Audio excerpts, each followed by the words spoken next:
Bo, bo, bo. Hello, hello, hello, and welcome to the Doge and Bunny show with a side of deer and badger. And today we're going to be looking at a feminist academic paper. I am not fucking kidding you. It is about intersectional psychology.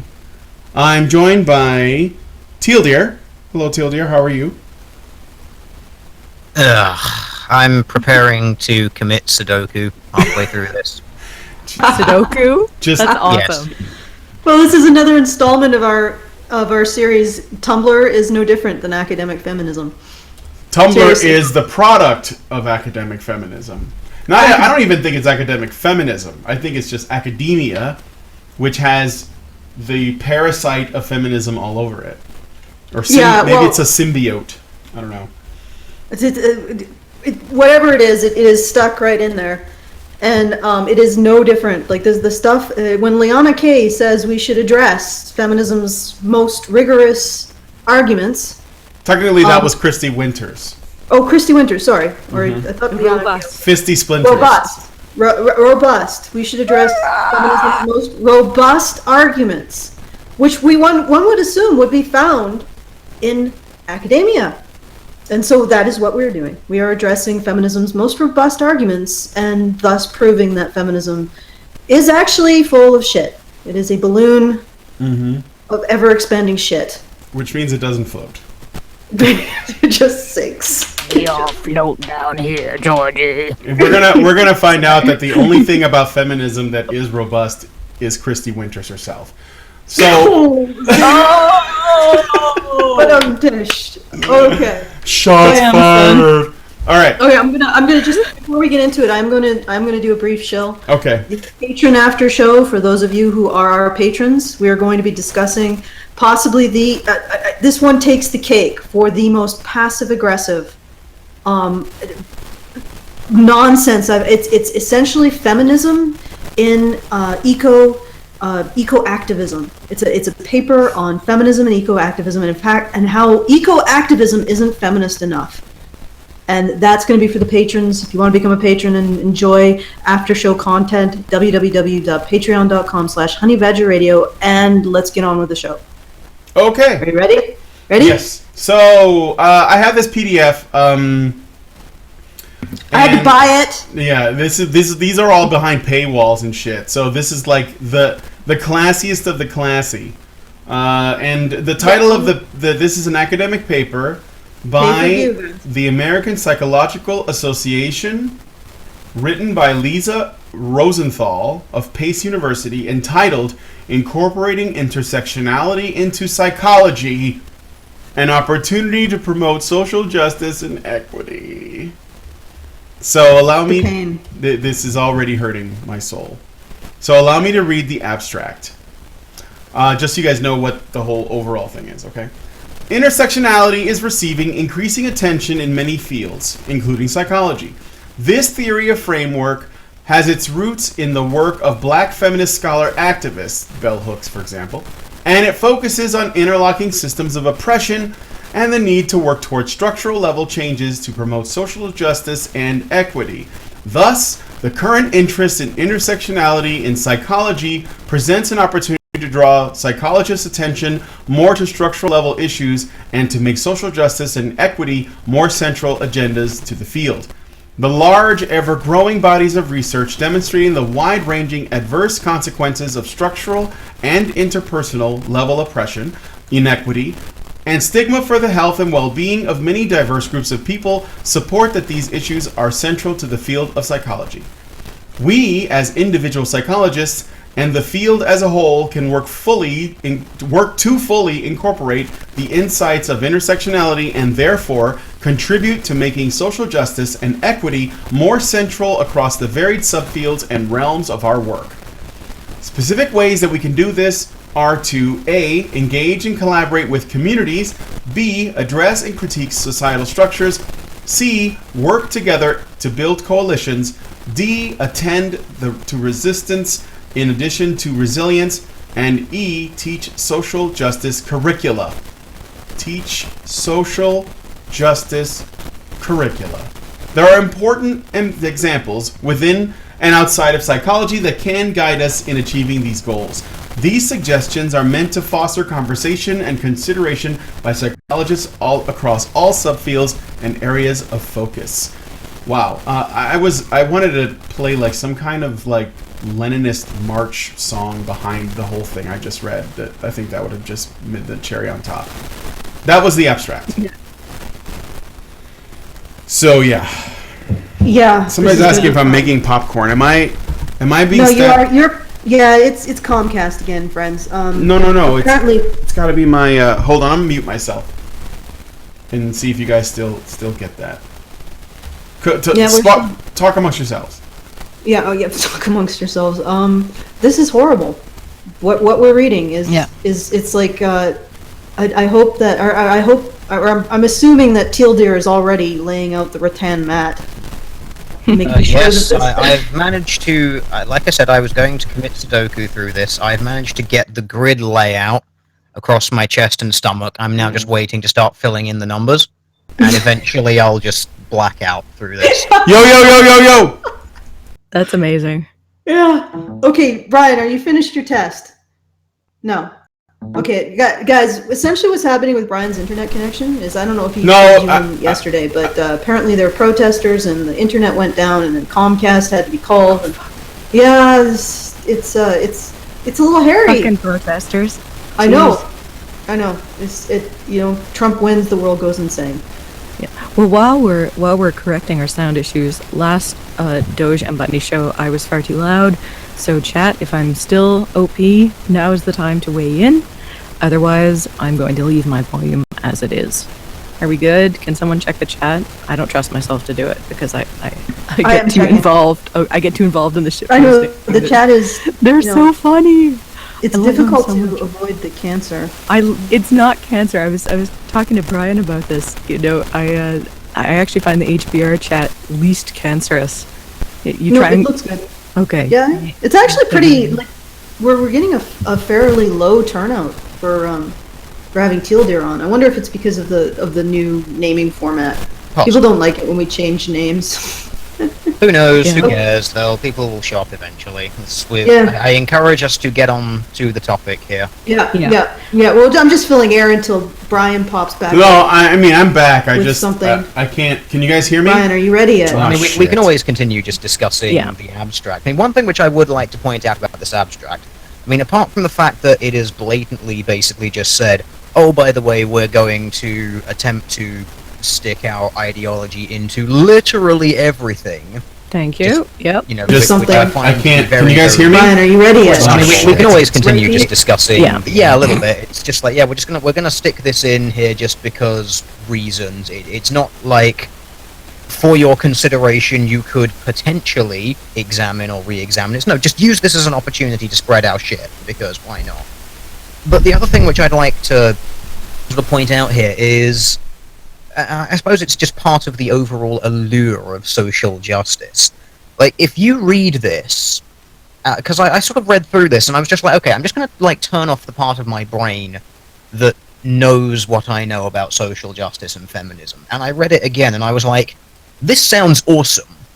Like, if you don't know what this is, it actually sounds kind of good, because it's like, oh, engage and collaborate with communities. Great. Mm-hmm. Address and critique problems. Great. Work together and build things. Great. Again, it just sort of struck me again, they have, again, this just alluring language and all that they stick across it. It's just, it really is the polished turd of academia.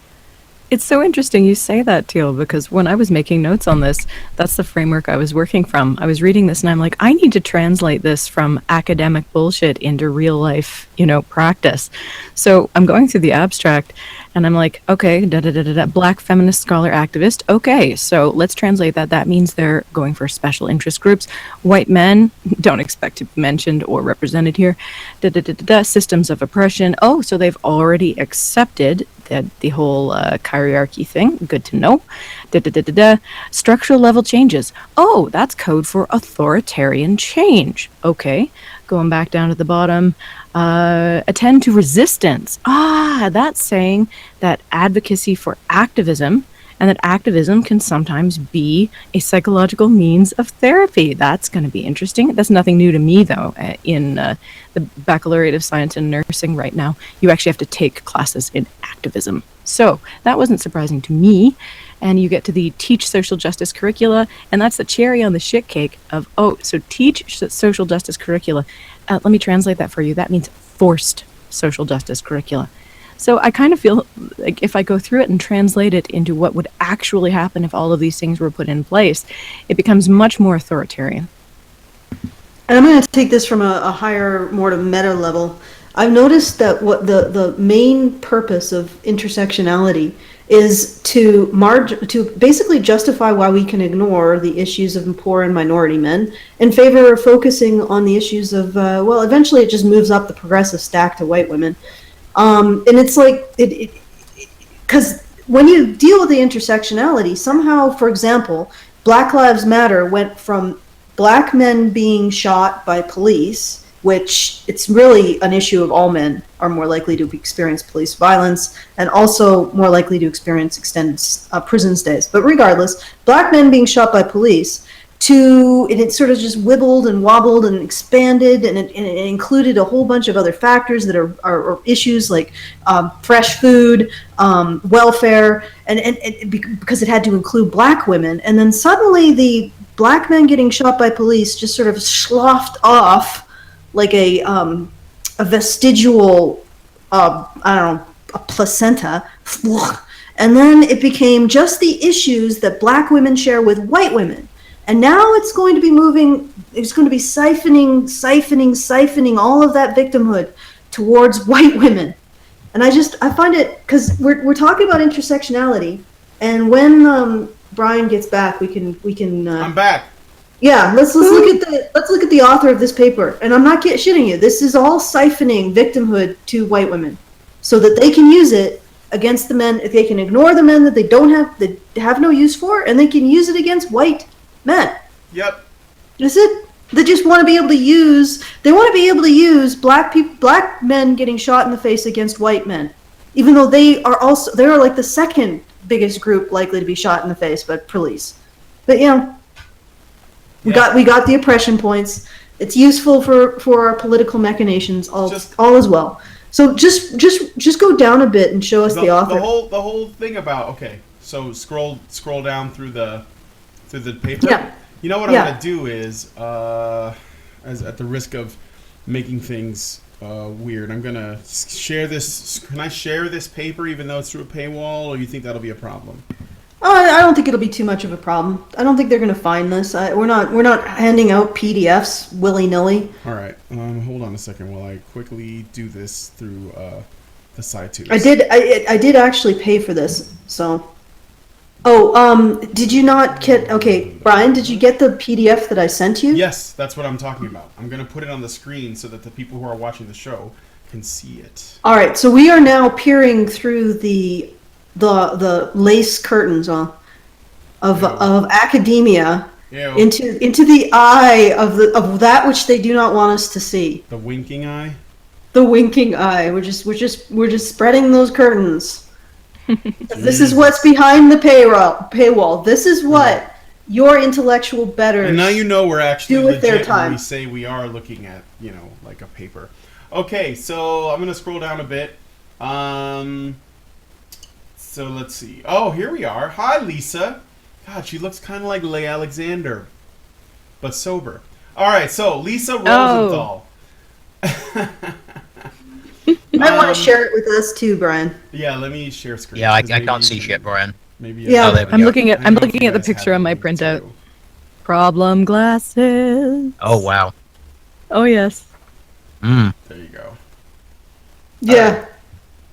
So when I tell you that this is the process by which you siphon issues from poor and minority men, and also white men, because white men, there's generally a lot of overlap with all men, generally face the same issues, and they get siphoned through poor and minority women to this woman, Lisa Rosenthal. I guess she would probably say that. Is she Jewish? Not that I'm saying that. Look, well, I mean, Rosenthal. Oh, am I echoing? No, you're fine. No, it's the echoes around the Jewish. Yeah, the The brackets. Rosenthal. Well, I mean, it sounds pretty. That's a Scottish name. Schmeary. I'm not saying that she's Jewish. I'm not saying that because But she's Jewish. you're just doing it for the alt-right appeal, let's be honest. You've got to appeal to those Yeah, misogynists. I'm hitting the You've got alt-right. to give her checkbox. appropriate internet name. I'm Lisa Rosenthal. Nice. Awesome. Nice. Yeah. That Well, we was have to great. prove Cult of Dusty right. Yeah. There you go. Get it. Now we Okay. know what we're all dealing with here. All right. Exactly. Okay. Let's Shickles. Okay. Let's move on from the Jew Have you guys jokes ever seen before somebody Nightbreed? nukes us. Oh, anyway. Oh, Yes? You mean Clive Barker, Nightbreed? You mean Clive Yeah, Barker, my favorite yeah. author on the face of the planet Yeah. ever, who inspired me to become a writer? Yeah. Yes. Okay, do you remember the moon? Well, guy? Yeah, no. Do you remember the moon People- Yes. guy? Oh, no, I can't unsee. Okay, guys. Moving on. For those of you who are curious, the book is Cabal. There you go. All right, Allison, what's up? Sorry, Elsa. Okay, Bunny, what is the first part that we should look at? All right, so she begins and quotes a lot of other people, and there's a ton of in-text citations, of course. She defines intersectionality by someone else, actually. So intersectionality is a form of resistant knowledge developed to unsettle conventional mindsets, challenge oppressive power, think through the full architecture of structural inequalities and asymmetrical life opportunities, and seek a more just world. So, yeah, this is just the introduction. This is the setup. She does write, a critical aspect of intersectionality is its focus on interlocking systems of oppression and the need, this is my highlight, the need for broad structural level changes to promote social justice and equity. So going right into this paper, this isn't merely observational. This is deliberately advocating for change. And as with anything that comes from a social justice, change is not some ephemeral thing. This is, we're going to change the rules and we're going to make you adhere to them. And this is why we should do this. And of course, I'm not on board with that. I think few rules strictly enforced. That's kind of my mindset. And everything through this is structural change, structural change, structural change. But what they're really saying, what Rosenthal is really saying is, we're going to change the rules, so if you don't adhere to these things, you will have a consequence.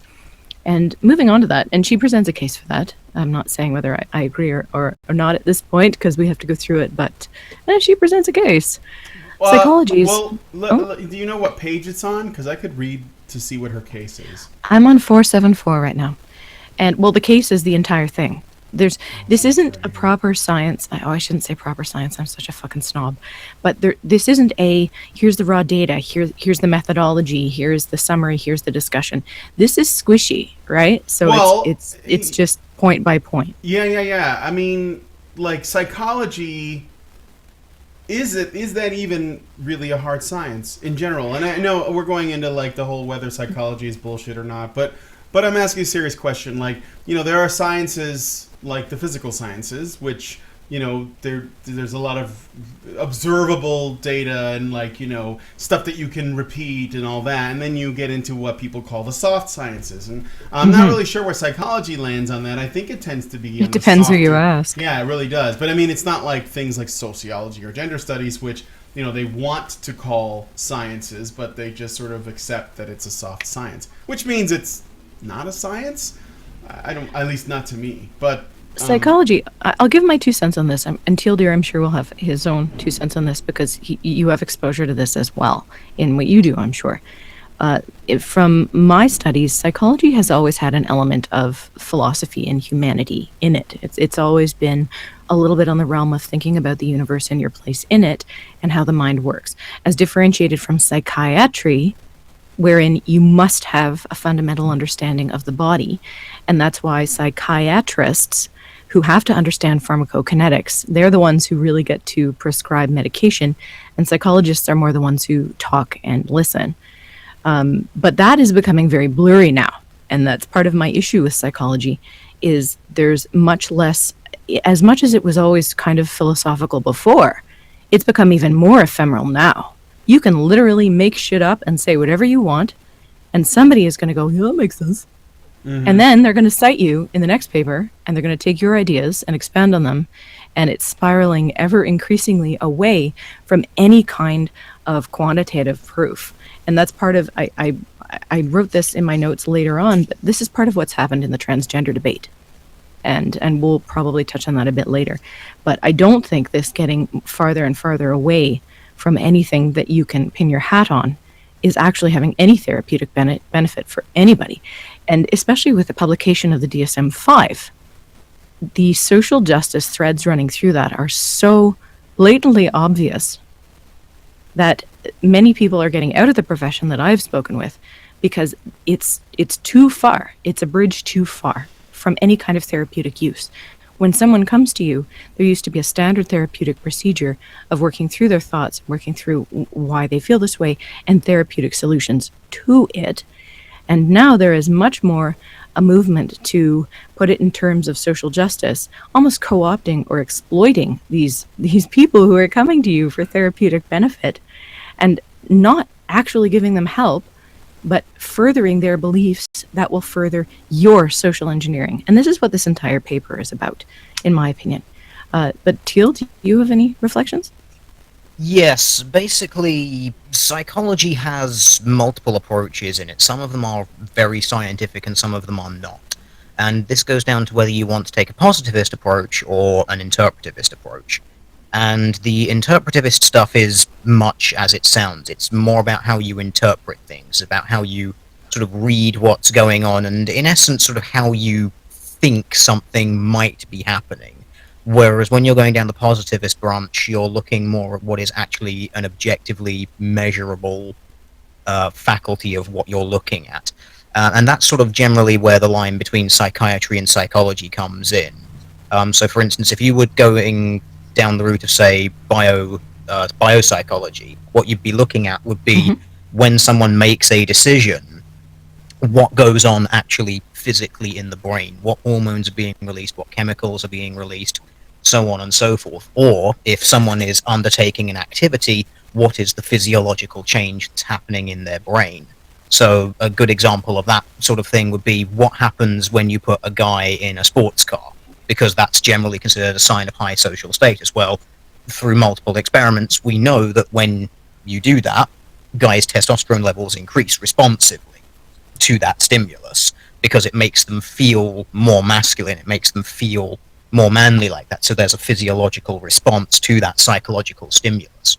Now, that's very much in the positivist branch of things. Otherwise, you're going down interpretivist, which is where you sort of say, well, if someone is engaging in a certain kind of behavior, you can posit hypothetical explanations for why they might be behaving in a certain way or responding to a stimulus with a certain pattern of behavior, but you might not necessarily be able to expressly evaluate exactly the reasoning behind it. So you're kind of just reading into it what you will.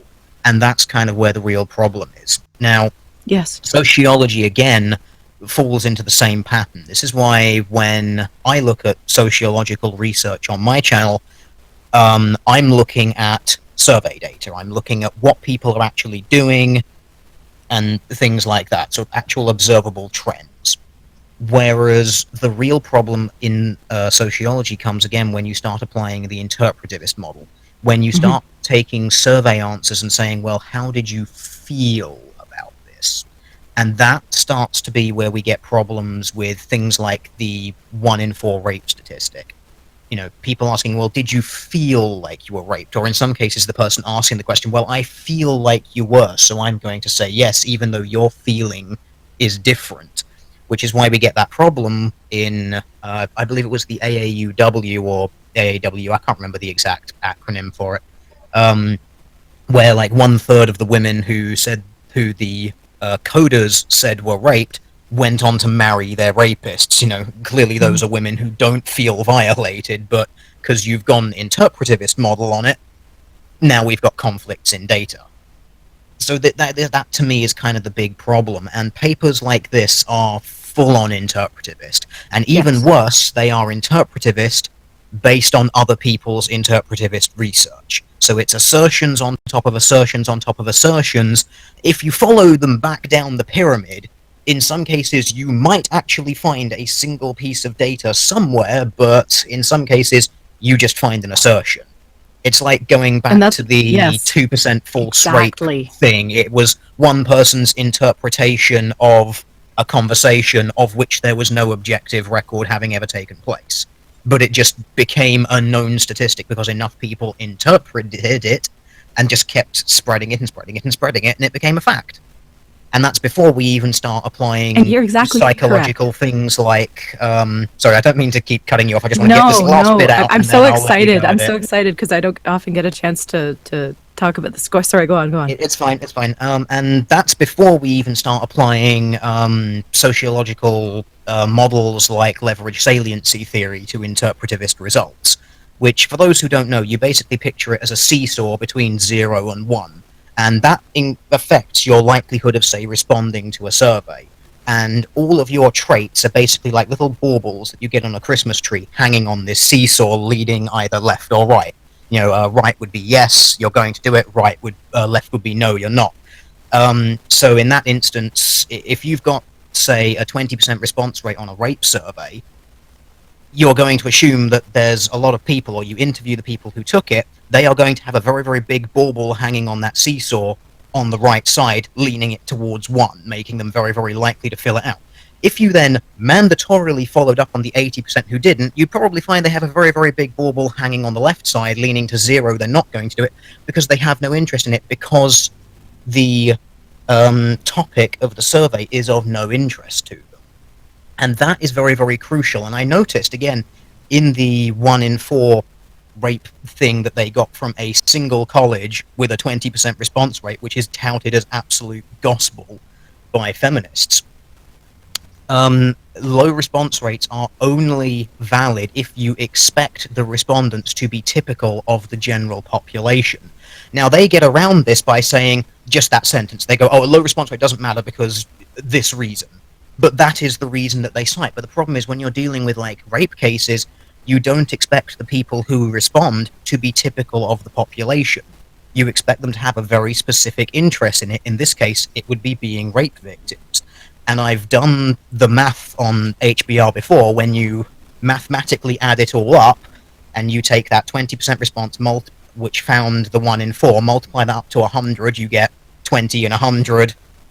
And it basically ended up as, what was it? I think it was about 5 in 100 people, or 5 or 6%, if you actually applied the other 80% who didn't answer and said, no, they haven't been a victim, because you assume, applying the sociological model of leverage saliency theory, that they didn't respond because they weren't interested. Again, they will ignore things like that because it kind of fucks with their data. So they tried to do an objective study, but then they failed to apply other principles which might explain why it's wrong, because that fucks them over. I'm basically done now. Oh my god, yes! I'm so happy. Oh, no, I have no opportunity where I am to ever even bring these things up. But you have hit on my 2 arguments against the way psychology is going right now. The first is it separating itself from any biological cause or even tenuous link. Biology is no longer considered in this kind of psychology. And in my opinion, you cannot separate them.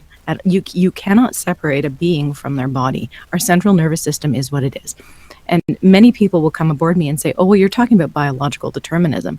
I'm saying you don't have to go that far, but you cannot separate these 2 things. Your consciousness and your body, they're kind of tied. You know, you can't have one without the other effectively and be a whole person for whom psychology would apply. So that's the first thing. It's this movement away from biological influences and into considering any biological influence as a construct, and that is absolute fucking bullshit. And that is why psychology has lost my respect. The second reason is, and this gets to what you really got into depth with. And I was so excited. I'm not gonna lie, but we're talking about immersive sympathy, and this is something that psychology suffers from right now. There was a time when psychology was viewed in more objective terms, where you would get qualitative data from people, you would get community response, you would factor in what people say about how they feel, but they're sign markers. That doesn't mean that is what's happening. And psychology, we're talking about people like Jung, we're getting way back there, said, well, I'm going to take all this data into consideration, but I'm going to put it together in a more objective way. Just because someone says they feel this way and says this is why they feel this way, note it, definitely, record it. But that doesn't mean that is where it's actually coming from. And there's the role of people analyzing this was to use their judgment and say, okay, this is what you're saying. And to put it in layman's terms, does someone who is truly crazy, I'm offending all the ableist people, or ableists, does someone who is truly crazy, can they articulate what's wrong with them? Or do they just say, I have to call the president, there's a bomb in his office? And we have to say, okay, well, they're clearly upset because there's a bomb in the president's office, right? And that's what I call immersive sympathy. And psychology is going more and more the way of, well, if they say it, it must be true. But it's not. And when you're dealing with people in any kind of therapeutic practice, you definitely listen and you're empathetic and you write everything down and you make notes. But at the end of the day, you have to make a clinical diagnosis. And Dr. Peterson gets into this because he's kind of an old school psychology clinical guy. I have to cough, excuse me. Okay, thank you. He gets into this so that when someone comes to him with gender questions, his job is not to get on board and agree with everything they say. His job is to listen and diagnose given what he knows in his clinical experience and give his professional opinion. And we've moved away from that kind of critical, maybe if someone comes to me and says they're a cat, I'm not likely to say you're a cat. I'm likely to go, okay, tell me about that. And of course, I'm not going into psychology. I'm not dealing with people who can speak at all. But that would not be the way I would go in terms of therapy and in terms of wanting to do good for getting them well. So it is very refreshing for me to hear everything that you've said, Tildir, because that is not said here. That is not said right now in academia. And when you study psychology, the paper that we're looking at right now, which we will get back to, you see how I did that? I'm tying it back in. But the paper, this is a typical paper. This is a typical paper. You've got the word stigma. You've got intersectionality. You've got everybody mentioned except white men. Check. I could play bingo with this fucking paper. I'm gonna just momentarily bring it down a couple notches. They're already starting the Rule 34 in the chat with you and Tweedledere. Well, what's Rule 34? Oh, you don't know what Rule 34 Bunny, I will spare you the well, not that you... if it exists, there's porn of it on the internet. Doesn't you feel like your dad telling your kid where do babies come from? Yeah, what's a baby bunny called? Sorry. Okay. Anyway. You know what? No, I'm not. There's no point sparing her. It's going to happen, and it's going to probably be sent to you via email. Essentially, it's Rule 34 is if it exists on the internet, that it's been paired. Two things that exist on the internet have been paired in a sexual. It's been pornified. Okay, this is terrible, but where my brain went was actually the annoying Orange Cast, and I'm no. So, because that is not sexy time. That is not sexy, guys. Okay. No. I just fucking trolled you all. I'll just shut up. I'm gonna go. Okay. Moving back to the paper. I just thought that Shall I read another section of it? The chat is just very, very desperate for a strangely coloured jackalope to come into existence. It's not happening, chat. Deal with it. Okay. I might be big, but I'm not that big. I can't span oceans. Okay, all right. Well, actually, if you look into whale penises, they can actually go several meters away from them. It's really disturbing. It's like the triffids. It's very disturbing. So, anyway, moving out of biology. Okay. Whale dicks. Fun fact. Hey, I posted a picture of a learn about that today, did you? Okay, so I saw something kind of interesting in here. Unless there's something you want me to read, Bunny. I did find something. Well, sorry, coughing.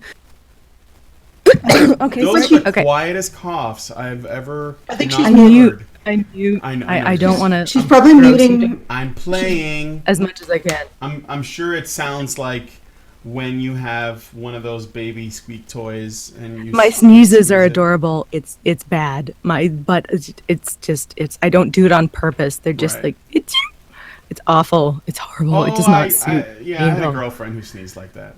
Yeah. Oh, I don't do it on purpose. It just happens. I don't want to snot everywhere. Okay, so finishing up the first page, because I have a note here, and we're getting into the authoritarian, because I want to keep coming back to how all of these papers have this authoritarian undertone to them.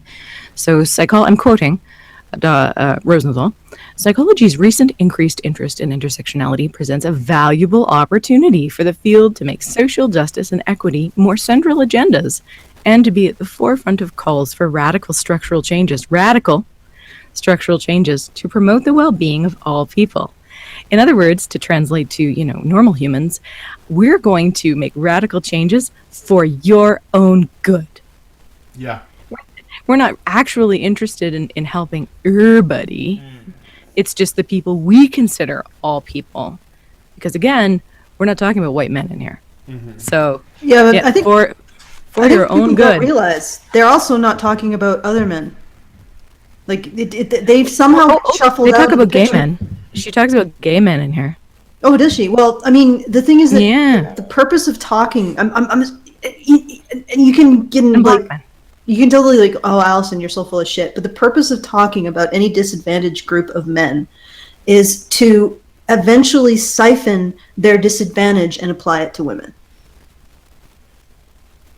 And but we could read it and find out. Maybe I'm wrong. I mean, this rule could have been violated in this instance. I would guess that Rosenthal doesn't realize that at some point, when you apply the progressive stack, eventually they will eat each other, because there will be. This is why gay men, in the eyes of many feminists, are considered privileged now, as well as, is it white women that are privileged now, I think? Oh, yeah. Yeah, So, Christina yeah. Hoff Sommers was talking about that. Yeah, so I mean, inevitably, now whether Rosenthal knows it or not, this is where it ultimately leads, is that, once you, because like when you have like the progressive stack, and you basically look at the people at the top of the privilege stack, and for them it's straight, white, cis, heterosexual men that are able-bodied and, reasonably well off, right? So the idea is to tear them down, no matter how they describe it. No matter, if they put it as, oh, they just got to recognize their privilege so they can, help undo it. No, they want to tear them down off the top of that list. And once they do, and they're removed, then they got to look at the next thing on the list. So eventually, after a while, it doesn't work. It's just going to collapse. And all you're going to have is the people at the bottom. And even then, they're going to find ways to divide and conquer each other. Because but here's the problem with that, Brian. The only people below white men are other men, progressively. Yeah, because men probably rank the highest. Yeah. No, but all men rank the highest, including homeless men. They all rank above. So it's this sort of fluctuate. The progressive stack is almost like this fluctuating teeter-totter, so that women are always below men. So you're always taking off a layer of men. So you take off the white men, because they're oppressing everyone and white women. But then you have to take off black men, because they are also considered misogynist oppressors now. Then you have to take off gay men, because they're considered misogynist oppressors. Then you have to take off Latino men, because they're considered misogynist oppressors, and it goes down, down, down, down. And even homeless men, because they are better off, allegedly, than homeless women. I don't know how that works, but they would say that, therefore they have to go. They're above all women in the progressive stack. So men are always judged as a group by the most privileged men, and women as a group are always judged by the least privileged women. So it's always like this ratchet effect where you're always it always ends up square on men. It doesn't matter if you're a gay man, a black man, a disabled man, a homeless man, a poor man, a Latino man. It does not matter. The progressive stack always lands squarely on you, and it's a lever action that essentially just siphons victimhood. And the real point, and I know this is sort of a contradiction of what you're saying, Brian. I think the real point of intersectionality is to give women, white women, the power of moral authority over white men. And that's it. It doesn't matter that white women have to say, oh yeah, I'm privileged in certain circumstances. It's sort of like the British Empire going into a royal court in another country and making, saying, oh yes, you're the king, and I shall bow to you. But when they leave, all they're after is the resources, and the resources are used to build the empire. It's that kind of, yeah, I will bow to you in this circumstance because you got a resource that I'm going to acquire and then use against who I want to use it against to create power for myself, which is the power to influence legislation, the power to influence laws, the power to influence powerful men, or morally subjugate powerful men. And I'm going to step off my stage because I'm expending oxygen that other people could use. No, it's fine. I would add that I think that the progressive stack is always it is always shifting around because there really isn't anything solid to back it up anyway. And when I said white women are now considered to be privileged, I think it was when that declaration was made and I read about it, it was actually a response to the fact that 45% of educated white women voted for Trump.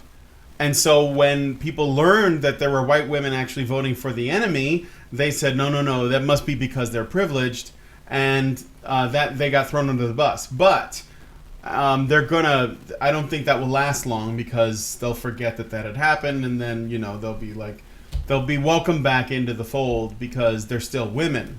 And so that the solidarity of sisterhood is actually going to sort of ignore the accusations that were made by the sisterhood. Except by Anna Kasparian, because apparently any woman who voted for Trump is off her Christmas list for fucking ever, right? Yeah. Do you notice how women who violate the quote unquote sisterhood are now oppressive? Mm-hmm. So that they now get hit with the oppressive stick? Isn't that interesting? I'm just putting that out there. Yeah. Internalized oppression. Yeah. They're no longer subject to all the special pretty princess stuff that women on the right side of history get. We're practically non-women, right? Yeah. I was just gonna say, with respect to what you were saying, Allison, this gets back to what Teal Deer was saying about this piece. And when you look at the distribution cohorts that Rosenthal uses, they're very, very specific. When you look at who she is suggesting that we be partnered with, psychology being the we, it's very, very specific. It's handpicked. It's cherry-picked. And this gets back to when you are given the freedom to write this way, when you can literally choose whatever you want. You can choose every piece of datum that will support your point. Sorry. Actually, that was cute. That was adorable cough. Then you could, oh God, no. Then you can write anything. And there's no way to fight this. And that's why I'm quite, as I was saying before the stream, I'm quite disenchanted with academia right now in general, because the rules and regulations and the strict rigor that these kind of pieces of information used to be put through are no more. And what this means is, you end up with, this piece is 3 pages of all of these citations, and you would have to go through each of them to find any kind of kernel of truth, and then you would have to figure out how Rosenthal has interpreted it, because this is only her interpretation of this. So she's interpreted data how she wants, and there's no real recourse against that anymore. And she has cherry-picked her groups to suit that, and again, there's no real recourse against that. And that is why we are getting thousands and thousands of people coming out of universities who do not know how to evaluate data. They don't know how to parse this. They don't know how to break it down. They don't know how to find ways that, okay, well, I'm going to contest this, and this is how I would contest that. Critical thinking has gone right out the window as long as it sounds good. And as Teal Deer said, if you don't apply critical thinking to this piece, it sounds fucking awesome, right? It's like Jim Jones. I will take you all in and we will be great and we'll all have a better society. And it sounds fabulous. It's just when you start to break it down and go, well, are you sure? Well, did you ask these people? And there's no way in academia anymore really to do that. And it's a real shame. So that's my soapbox. I just want to slip in here for a sec. That's okay. And I want to just... Allison. I know. I just wanted you to, because it occurred to me, it just popped into my head while I was not talking. The way that intersectionality always makes sure that the focus is on white women is that, or at least not blamed, is that it basically says that black men or black women are more oppressed by black men than they are by white women. So no matter what, every group of people can be reduced down to men and women, and the men are always better off than the women. So it never falls. It never really ends up falling on white women, because they can always blame the group of men in the disadvantaged group as responsible for the disadvantages and as more oppressive to their women than white women. Anyway, I'm sorry. I derailed. I'm going to go away now. That's okay. We're on page 475. And Rosenthal, just so we can stay on topic, stay on target. So Rosenthal goes through intersectionality, interlocking systems of oppression, and activism. This is pretty much what you would expect, giving a basic definition of intersectionality. My notes are on the first paragraph. Intersectionality highlights the importance of attending to multiple intersecting identities and ascribed social positions, e.g. race, gender, sexual identity, and class. And if you just only take that sentence, I will say that is SOP, that is standard operating procedure in any therapeutic practice, whether it's the more hard medicine aspect of things, whether it's mental health, even in forensic anthropology, you do pay attention to all of these other things and how they might have impacted. So merely saying that you should observe them, well, that's SOP, that's standard operating procedure. However, Rosenthal goes on, members of many different social groups and have unique experiences with privilege and disadvantage because of those intersections. And that is where we deviate from merely making observations, and now we're making value judgments about what they mean. And this, I find it interesting. She uses social justice. I didn't actually do the word count, but it's way up in the double digits in how often she uses social justice. What I didn't see her do was really define exactly what that meant in the context of race, gender, sexual identity, and class. She's obviously writing for a converted audience that she assumes already understand what these terms mean. And that is very clever, because you then, if you come along and say, so I noticed that you haven't specifically mentioned white men. Why is that? Why did you leave them out? Then it's sort of a plausible deniability. Well, I didn't really mention anything. And it's slippery. They're clever. They're clever in how they leave things purposely vague. So we go on down. I'm looking at my notes. She cites bell hooks, so everybody take a fucking drink. Because anytime bell hooks is cited, anytime bell hooks is cited in anything in one of the sciences. Why didn't she capitalize bell hooks? Bell hooks doesn't capitalize her name. She doesn't? She's a special snowflake. She's a special snowflake, like E.E. Cummings. Can we get a short explanation why bell hooks is cancer? She is the quintessential not a short one. No. Feminist. She is one of Anita Sarkeesian's favorite feminists. She worships her. She's a What's the stupidest thing that bell hooks says? Well, interestingly enough, she expresses herself fairly well, which I think is at least in my opinion, which is again why if you just look at it, bell hooks is a good read. You know, you read her and you go, wow, that makes a lot of sense, and then you put it in the greater context and you're like, oh, well, all right. So it's more the assumptions that bell hooks is putting forward about society and what it means with privilege. So if you don't ascribe to privilege as it is currently being used, then you probably will not get a lot out of bell hooks writing. If you don't believe it, she refers to our society as an imperialist, white supremacist, capitalist patriarchy, highlighting intricate connections among multiple systems of oppression. All of those things are bad. Okay, so essentially, if you don't accept the premises of the belief system, you're not really going to get much benefit. Okay, gotcha. Yeah, there you go. And moving on, so my note next to bell hooks is just take a shot. Moving down to the end of this section, the intersectionality section, I highlighted, quote, in intersectionality to reorient ourselves toward more central social justice and equity agendas in our work. And my note was, in other words, take away from therapeutic individual focus and instead slyly incorporate, it's almost like social therapeutic psychology. Do you know what I mean? Taking it less away from treating an individual and more like treating an appendage of our society. And I think that is this, and again, this is my personal opinion of why psychology is failing right now. It's failing the people who, the patients who really need help, it is going more the way of social justice and less the way of treating the individual. And that doesn't always work out well for the individual.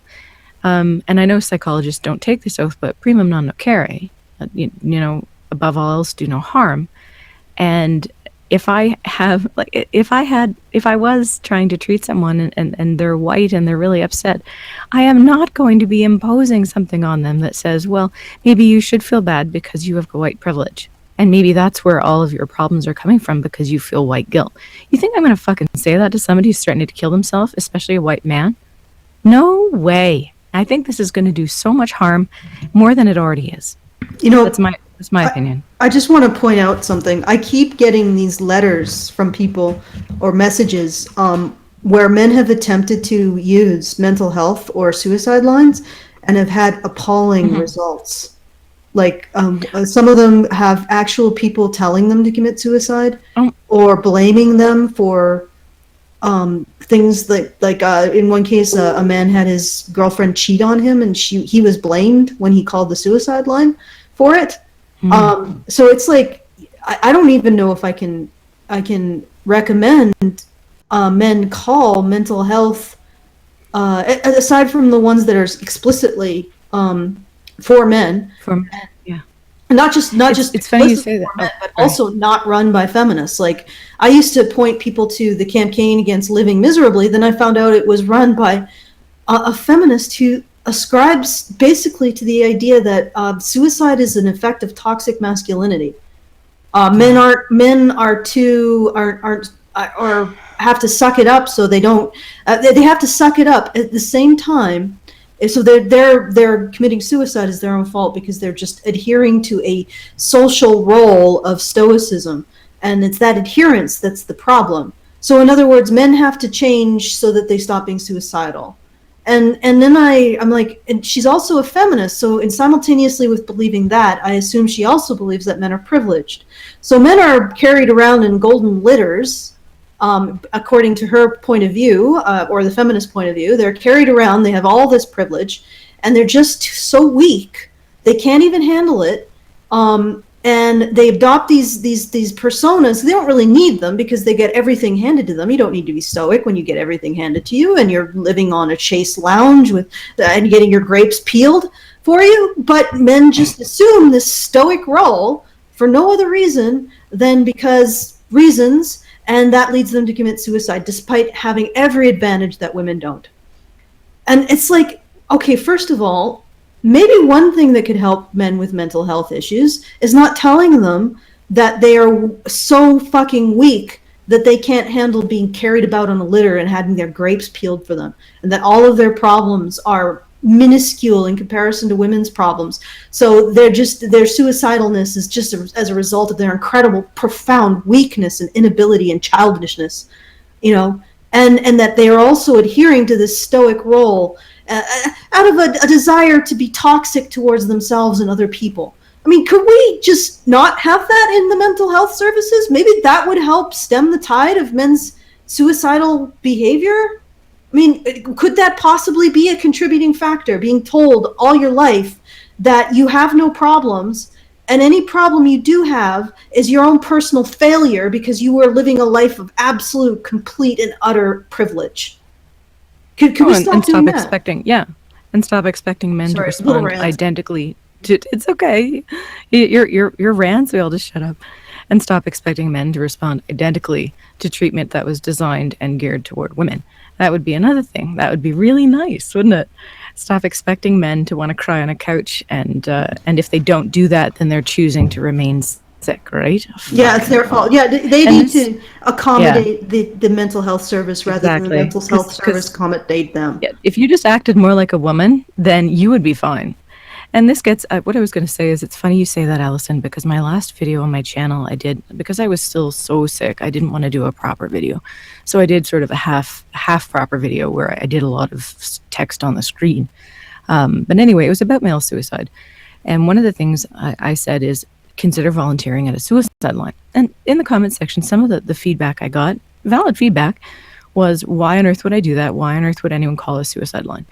It doesn't help. If men want to kill themselves, they will. Da, da, da, da, da.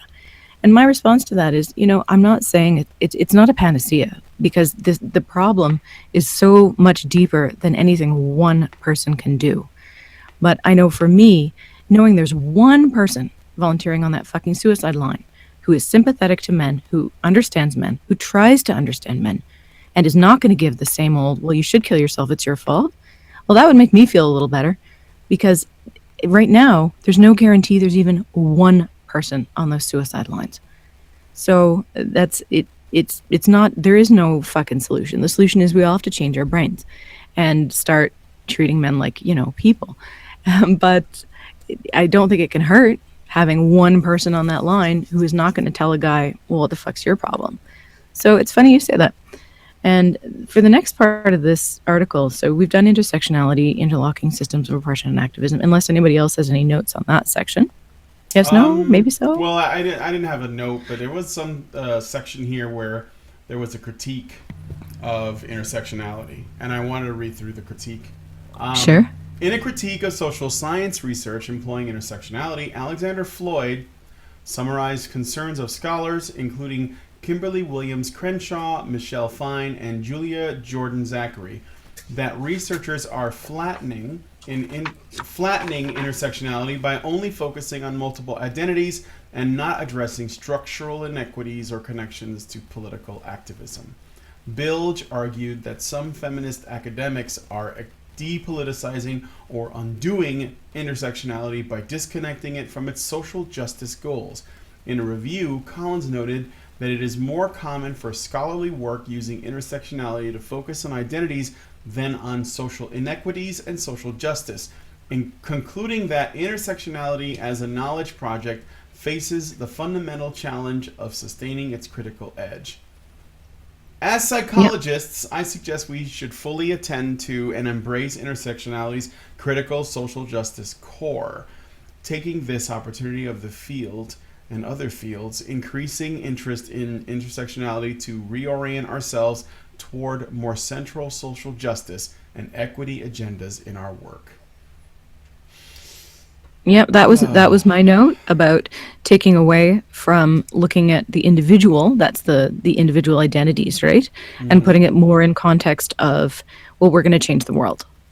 And that was my note on that. So the critique of it is psychologists saying we can't ever lose sight of the individual in therapy or in therapeutic practice for the sake of looking at these broader social schemes, because our goal and our focus should be on the individual, mm-hmm. right?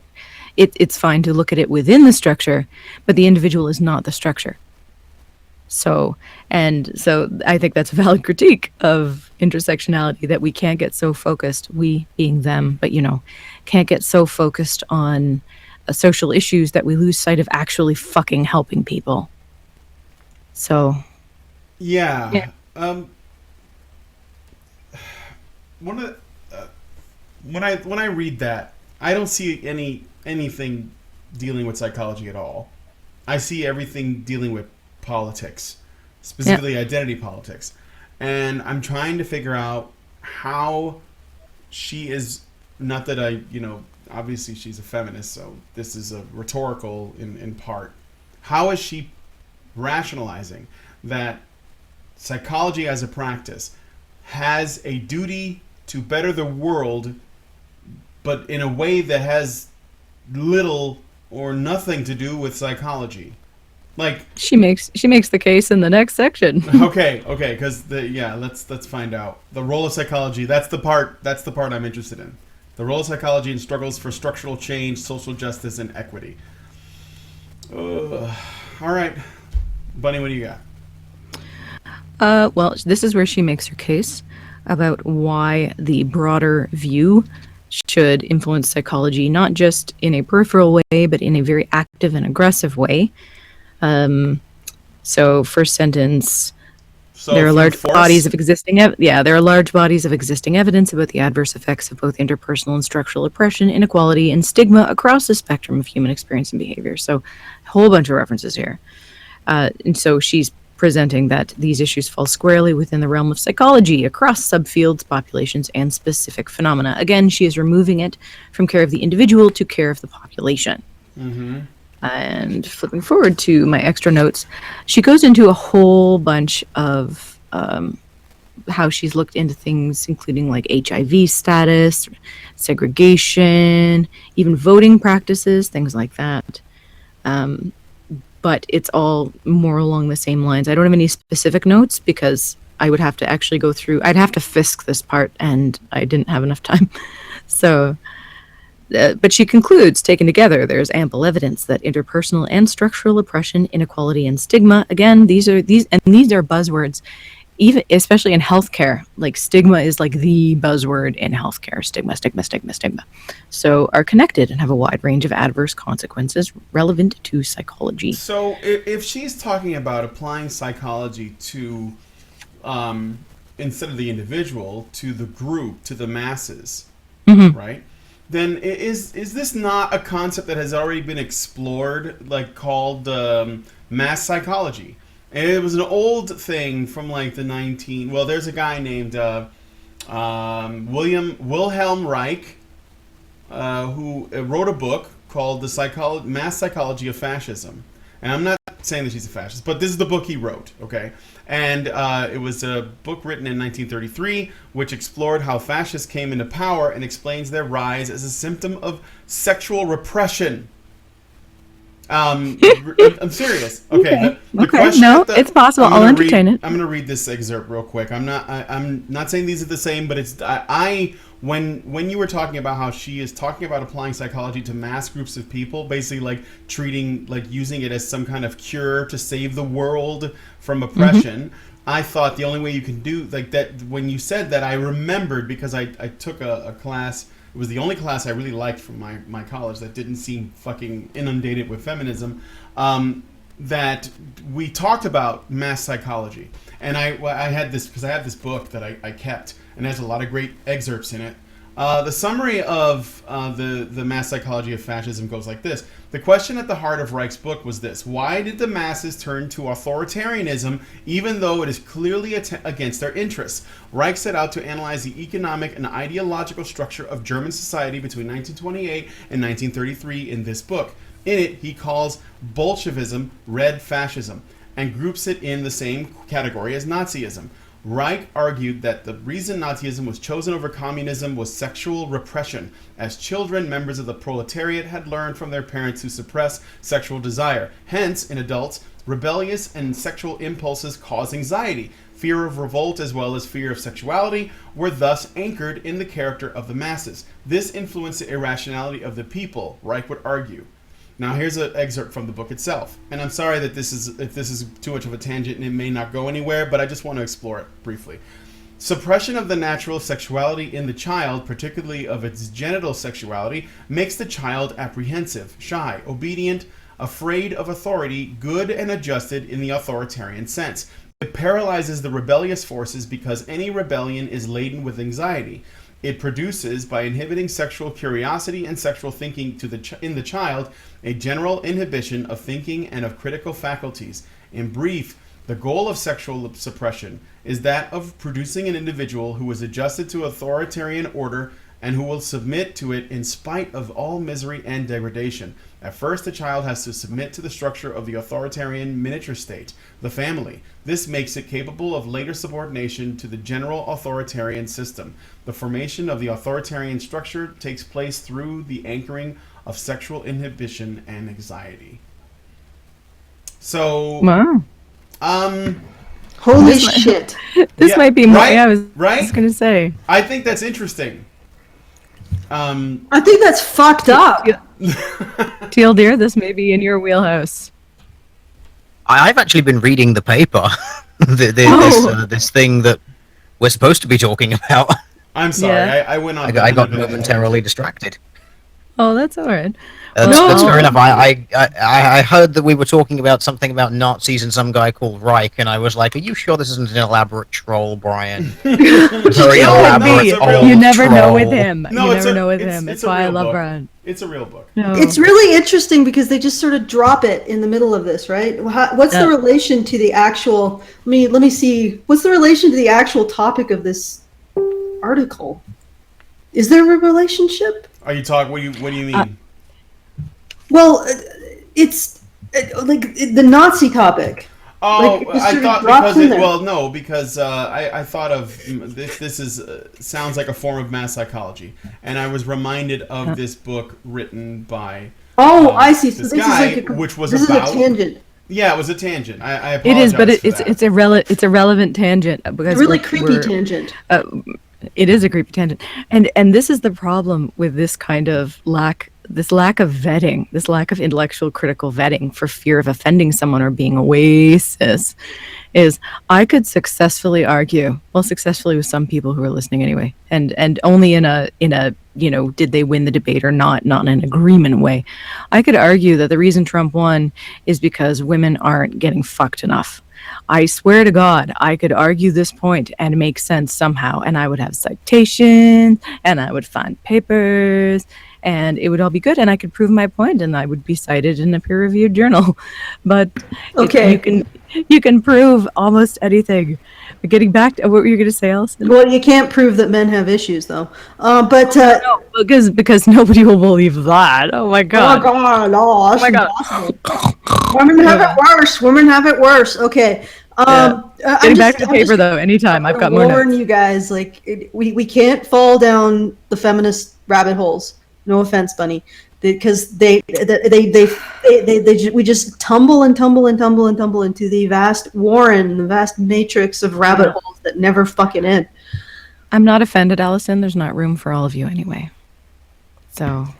Well, oh my God. I would also. Sorry. Keep going. It may be like a bit of a stretch, but if the theory of mass psychology hinges on things like sexual repression and creating a sense of anxiety to control the masses much easier, then that was a thing that I thought of that sort of pops out because feminists are extremely sexually repressive to both men and women, and they create a great deal of anxiety, especially the intersectional ones, because of their talk about the way that they organize things and the way that they silence conversation and the way that they just their talking points.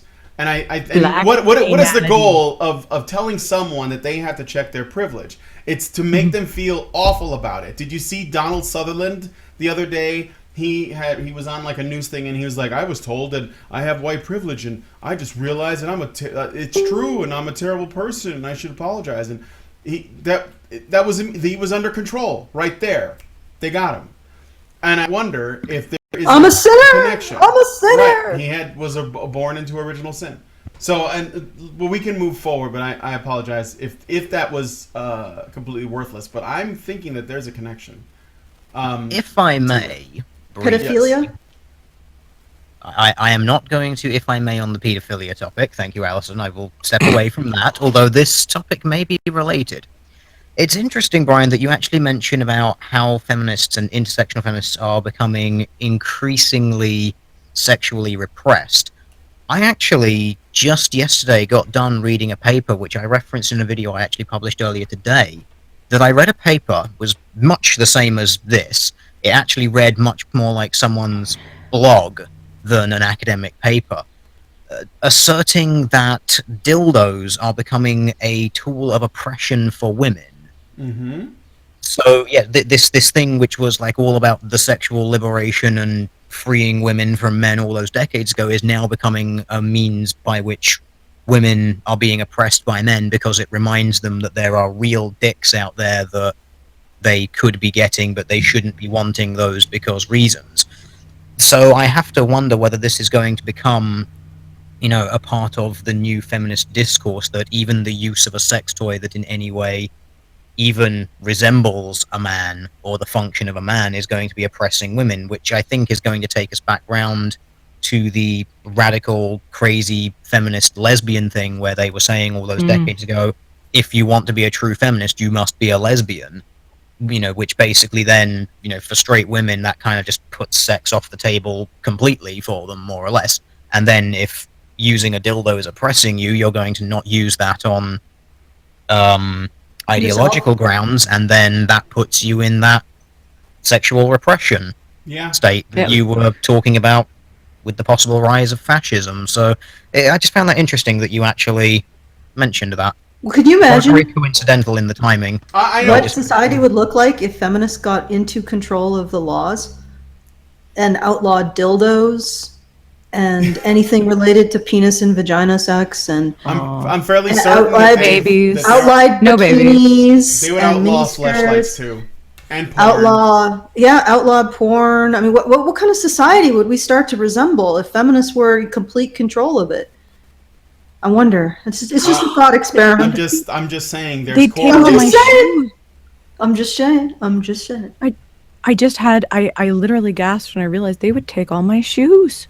Yeah, because I have a shoe thing. Only sensible shoes for you. Are your only shoes? Sensible shoes for you, Bunny. Over my fucking dead body. Wait, are your shoes penis shaped? Is that why they take them away? No, but they could be titillating for men, Brian. Yeah, they could be titillating. Yeah, they make my ass look fabulous, and that apparently could become illegal. That's what shoes do, yeah.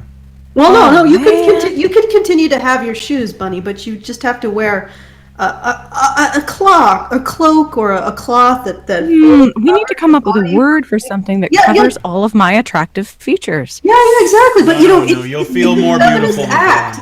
It's a feminist act because we don't want anything that could possibly incite the evil male gaze. So start wearing those black body length garbage bags, ladies. It's feminism.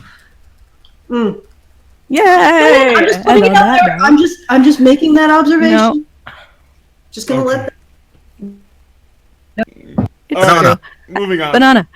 Okay, so I have like 13 more points in my notes, so you all may have more or less. So we're continuing on with this section. On my notes, at the top of the page, we have, quote, has at its core a goal of helping people to promote health and well-being, as in the purpose of psychology. Exactly what I'm fucking saying. But you are corrupting helping people to promote health and well-being into it's not the health of the individual, it's the health of the population. And if the population is benefited, then by definition, the individual will be too. So we're going to tell you the right way to live so you can be happy. There you go. There's authoritarian shit all through this. And at the end of never actually dealt with a psychiatrist, or dealt with like a psychologist, or even just a therapist. Like, because it really sounds like they just have no basic understanding of this. Like, when you go and talk to these people, it will never be about, so how can you change everything about you, or everything about everyone around you? It's always just like, okay, what are the problems, and how can we help you to cope with that? What steps can you take? Mm-hmm. They are just at the very antithesis of what this is supposed to be. It just seems like they're in their own separate bubble, just trying to sort of slowly surround and engulf what psychology is. Yeah, because they can get access to vulnerable people. This is the agency shift again. Yeah, and that's what I was saying at the beginning. It's the agency shift again. If you have done any kind of clinical work, people need to get better because they want to get better, and you can help them. But at the end of the day, it's their changes that are going to help, unless they're too far. They're too far, and then you have to actually intervene, and that's why you have care. You have long-term care. But in the individual sort of everyday scale, it comes down to, okay, these are my suggestions for you. And it's your change of perspective that is going to change things. And this is another way of looking at it. And maybe we'll use this and that. And there's all these different techniques. Cognitive behavioral therapy, I think, can be really useful for people. But cognitive behavioral therapy is like the quintessence of fucking agency. It is you recognizing what's going on with you and deciding, do I keep this or do I let it go? So this version of psychology is so far away from having agency. It is, we're going to change everything around you and maybe that'll help. Well, no, there has to be that element of the individual. Unless you're a man, in which case you have to change to suit the therapy. And that's why I made the point that men, especially white men, are not being considered in this. Like, literally everybody else is no white men. And so she goes on, and she actually acknowledges, this is fucking hysterical. So finish what you're saying, Alison, and then we'll go on to the part that I actually laughed at. Okay, well, I can't help but notice that in this particular therapeutic model, the only person who has any personal agency is white men, and they can't use it to benefit themselves or not, and benefit themselves with the simple fact of improving their mental health, which the word benefit has become too loaded, but they can't do that. They have to change themselves to suit the therapy. So something that was supposed to be an intervention for the benefit of patients, when it comes to white men, and actually all men, men have to change themselves to suit something that was supposed. It's like asking someone who's stabbed to stop bleeding, because we don't cotton with those bandage idea in this particular hospital. So you as a patient, as a stab victim. Oh, sorry, as a privilege. What would we refer to this to? As a person of privilege, who has been privileged by the act of being stabbed, you have to learn not to bleed, because we don't provide bandages in this hospital. It's so fucking fucked up, and men are the only ones who are expected to engage in the act of taking agency and taking responsibility, and not to help themselves, no, to help the actual therapeutic model that's supposedly going to be not helping them. And everybody else has to stay in this state of, oh no, it's all the world around me that has to change. I don't have to change. I don't have to do anything. I don't have to prove anything. I just have to sit here and emote a sense of helplessness around the world around me, and that's going to improve my situation. And then they have the audacity to just blame men for being the ones who do anything. Men, you have to do something. Okay, we'll do it. Oh my God, why did you do that thing? I mean, stop bleeding on me. Jesus Christ. It's just so. No. I don't even know if I'm like, I don't even know if people perceive me as like a homeless woman ranting on a corner, because I just who knows who understands what the fuck I'm saying anyway. Go ahead, Bunny. Talk about the thing that made you laugh. Dying, you made me. Oh my God, that was awesome. I'm now imagining you as the lady from The Simpsons, but you're throwing cats with MRA written on them at people, and the truth. It's so funny in my head. Sorry. Get your hand out of my pocket.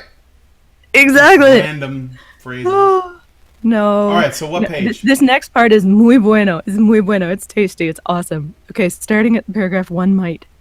So Rosenthal is talking about conservative bias. All right, awesome. Hold on. I need to find it. Where's that at? Okay, it's page 476, and it's second paragraph down on the right. So one might also argue that advocating for structural changes to promote social justice and equity are liberal, progressive, radical goals. Yes, one might argue that if incorporated more into psychology would contribute to what some suggest is an already existing and problematic bias against conservative perspectives in the field. Mm-hmm. So, but she goes on, this is, I know, but if you go down, this is so funny. But a benefit to intersectionality is that because social justice and equity goals are at its core, its potential bias is stated explicitly, and therefore can be directly explored in relation to other forms of bias that may go unquestioned without an intersectional perspective. May 2015 has asserted the importance of being biased toward intersectionality to challenge dominant perspectives that are entrenched in societal inequalities. So what this basically says is, it's been argued that these are radical, progressive, liberal ideas, and there's a bias against conservatism, but in order to make these social changes we have to be biased. That's what this is actually arguing. I've already done a video dealing with a study that looked specifically at the problems caused by the insane progressive bias in the soft sciences and how it's a real fucking issue. Unsurprisingly, that study blew the progressive stack narrative out of the fucking water. Because the progressive stack narrative is, we need to get as many different colors, genders, and all of this sort of shit as possible so that we get all of these different points of view, because viewpoint is inherent based on your identity, and unsurprisingly, every single study has actually found no, your point of view is what matters, not who you are. But you can have two people in the same category that have... I know, it's that sort of bullshit. So that's fucking crazy. It's like, yeah, we know that we have this insane bias, but we wear our bias on our sleeve, so that makes it okay. Oh, no. The real punchline is coming to you. The real punchline is coming to you, dear, because in the next paragraph... You mean there was the real... I don't have much more space in the grid of numbers drawn on my underside. If you keep going anymore, I will be ended. Okay, you need to plug your ears for this then, because this punchline will end you. Because after saying all of this, in the next paragraph, she refers to psychologists as responsible scientists. Wait, what? I died. Where? I died. No, go down. Working to promote social justice and equity is about being responsible scientists. Okay. And she then clarifies it with is scientific evidence in psychologists. Is that a throwback to so working to promote social justice and equity is about being responsible scientists, teachers, and practitioners. And no scientific method here, but we're scientists. No. It's about that brings to mind. It's about making a home here. It's epistemic responsibility, isn't it? That's reminiscent of the PBS video where the guy was talking about epistemic responsibility, not Crash Course or whatever, Crash Course philosophy. And so basically, if you're going to do something, you have to abide by a specific kind of a moral code, which we get to determine what it is. Otherwise, you're not doing the job. So you can't be simply a dispassionate, not necessarily dispassionate in terms of, like your desire to do your job well, but dispassionate in terms of where you stand on your politics. You can't be that way, because that doesn't make you a responsible scientist, teacher, or practitioner. You have to come at it from a political agenda perspective, even if the political agenda is batshit insane and doesn't make any sense and has no science. You have to. Yeah, Speaking of batshit insane, social justice and equity agendas are directly supported by a large and strong base of scientific evidence. Black and fucking white, right there, last paragraph. I mean, I put two sentences together, but read it. They say the same thing. Read it. All right. Is it the next sentence? Yeah, it's after Eagly. It's after Eagly. If scientific evidence has identified factors and conditions that are harmful, it is incumbent that psychologists document and report those harmful effects, as well as suggest and work on ways to intervene to reduce the conditions that produce them, with the goal of improving the well-being of individuals and benefiting society as a whole. As Fagley recently suggested, being committed to striving for unbiased science does not contradict having social justice and equity agendas as what? These agendas are directly supported by a large and strong base of scientific evidence. Okay. What, like this paper? Are you still alive, Tina? That was one of those laughs that has to wind up. Stop me. I feel like this is going to have to just be my dying breath here. What scientific evidence precisely? Like all of the scientific evidence you've presented in this paper that is just a bunch of your own fucking opinions again and again and again? Is this where... this is your scientific evidence, your interpretivist bullshit, which you pulled out of someone else's arse when they happened to wipe it on a piece of paper. That's your scientific evidence that you're using that supports your position. Does she have citations? The only way to be sure is to nuke this shit from orbit. It's just... Yeah. We gotta wipe it out and start again. Kill it with fire. But it's like, I have read so many of these damn research papers. It's why I always laugh when people are like, well, all of this stuff is substantiated by a body of extremely rigorous feminist research. I'm like, what? We're educating ourselves as we've been instructed. Yeah, we are. Well, I'm not. I've read this shit before for so long. And it's like, I love that when they say go educate yourself. It's not my responsibility. I'm like, yeah, I've probably read way more feminist texts and papers than you ever have. But regardless, every single one, like if you look at, for example, feminist research into objectification, there are confounds that they are not controlling for, or other explanations that they just they just apply the patriarchy filter, and those explanations go away. So they're like, okay, well, if you, and they don't even go to the point of stating their assumptions. Like, if you assume that men are horrible people who want to rape and kill all women, then we only have to look at these possible explanations for this observed behavior in men. We don't have to look at any explanations to relate to men being normal, reasonably vulnerable, reasonably invulnerable, just human beings. We don't have to consider these explanations because we already have assumed that men are evil. And in the context of our assumption that men are evil, which we will not state in our quote-unquote scientific paper, we only have to look at these possible explanations for this phenomenon. And it's like, wait a second. No, you actually should probably look at the non-evil category of potential explanations for men's behavior if you want to be scientific. You can't just assume it doesn't exist. You can't just assume that when men look at women, what they're doing is turning off their ability to recognize another human being and regarding them as an object. You can't just assume that and then go forward from that assumption. You have to actually test that assumption. And you're not testing the assumption. And it's like there's this network of assumptions that they make. And then nobody actually calls them out on their assumptions. So when they produce a paper on these assumptions that are never called out on, and it becomes a citation. So they create a paper based on an assumption that has not been, so that they haven't actually proved their conclusion. But then that conclusion becomes a citation in another paper, and another paper, and another paper, and they are creating academic legitimacy through this fucking ridiculous peer review. This is bullshit. It's weight of numbers. This is what this is. They just rely on the fact that because they have hundreds of these papers full of absolute heresy, they just rely on the fact that no one can actually physically go back and check them all within such a time frame that they could ever disprove it. It's like if you take someone like does what I do on YouTube, it's a part-time thing that I do for fun in the evenings when I'm not doing, actual fucking work, feminists. And I could not go through all of these papers and demonstrate why every single one of them is wrong. 'Cause by the time I got through every single one of the circular citations that they've used on this paper, I mean, there's 3 pages of them, so there's probably, I don't know, 60, 70, 80 of them, something like that, probably some more. By the time I'd done that, they will have published the same number, or double, or more.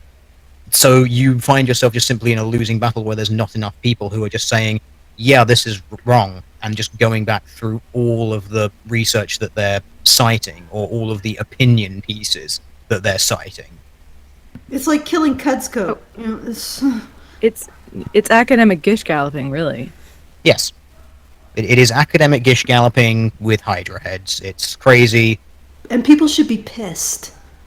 Because we are supposed to rely on our academic institutions for legitimacy. And this bozo explosion has been going on for 40 years, 50 years, 60 years.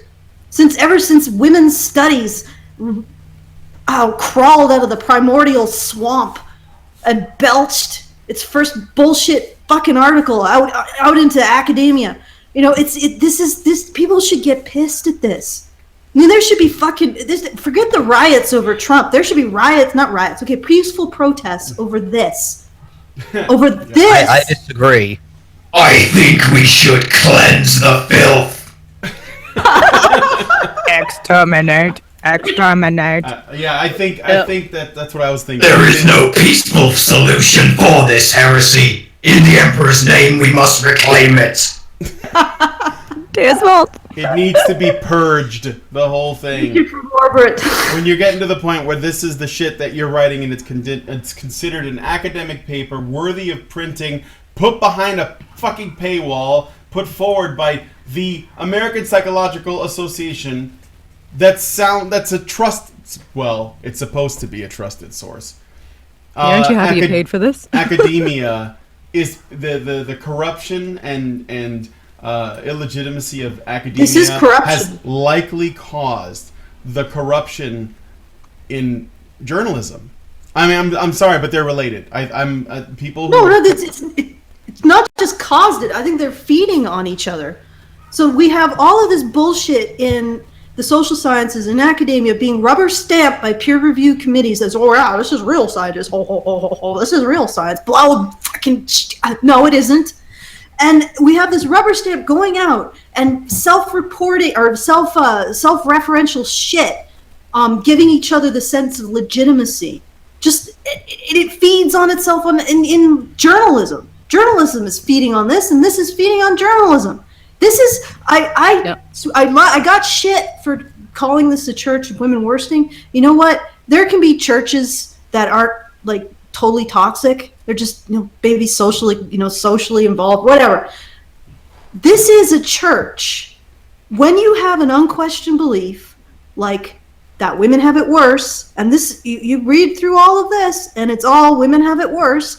Don't get fooled by the intersectionality bullshit. Intersectionality is just a lever action to make sure that we know that every group of women have it worse than the men in that group. Black women have it worse than black men. Disabled women have it worse than disabled men, et cetera, et cetera, et cetera. So, and that it all ends up that it's just women who have it worse. It all siphons back up to the most powerful women on the planet.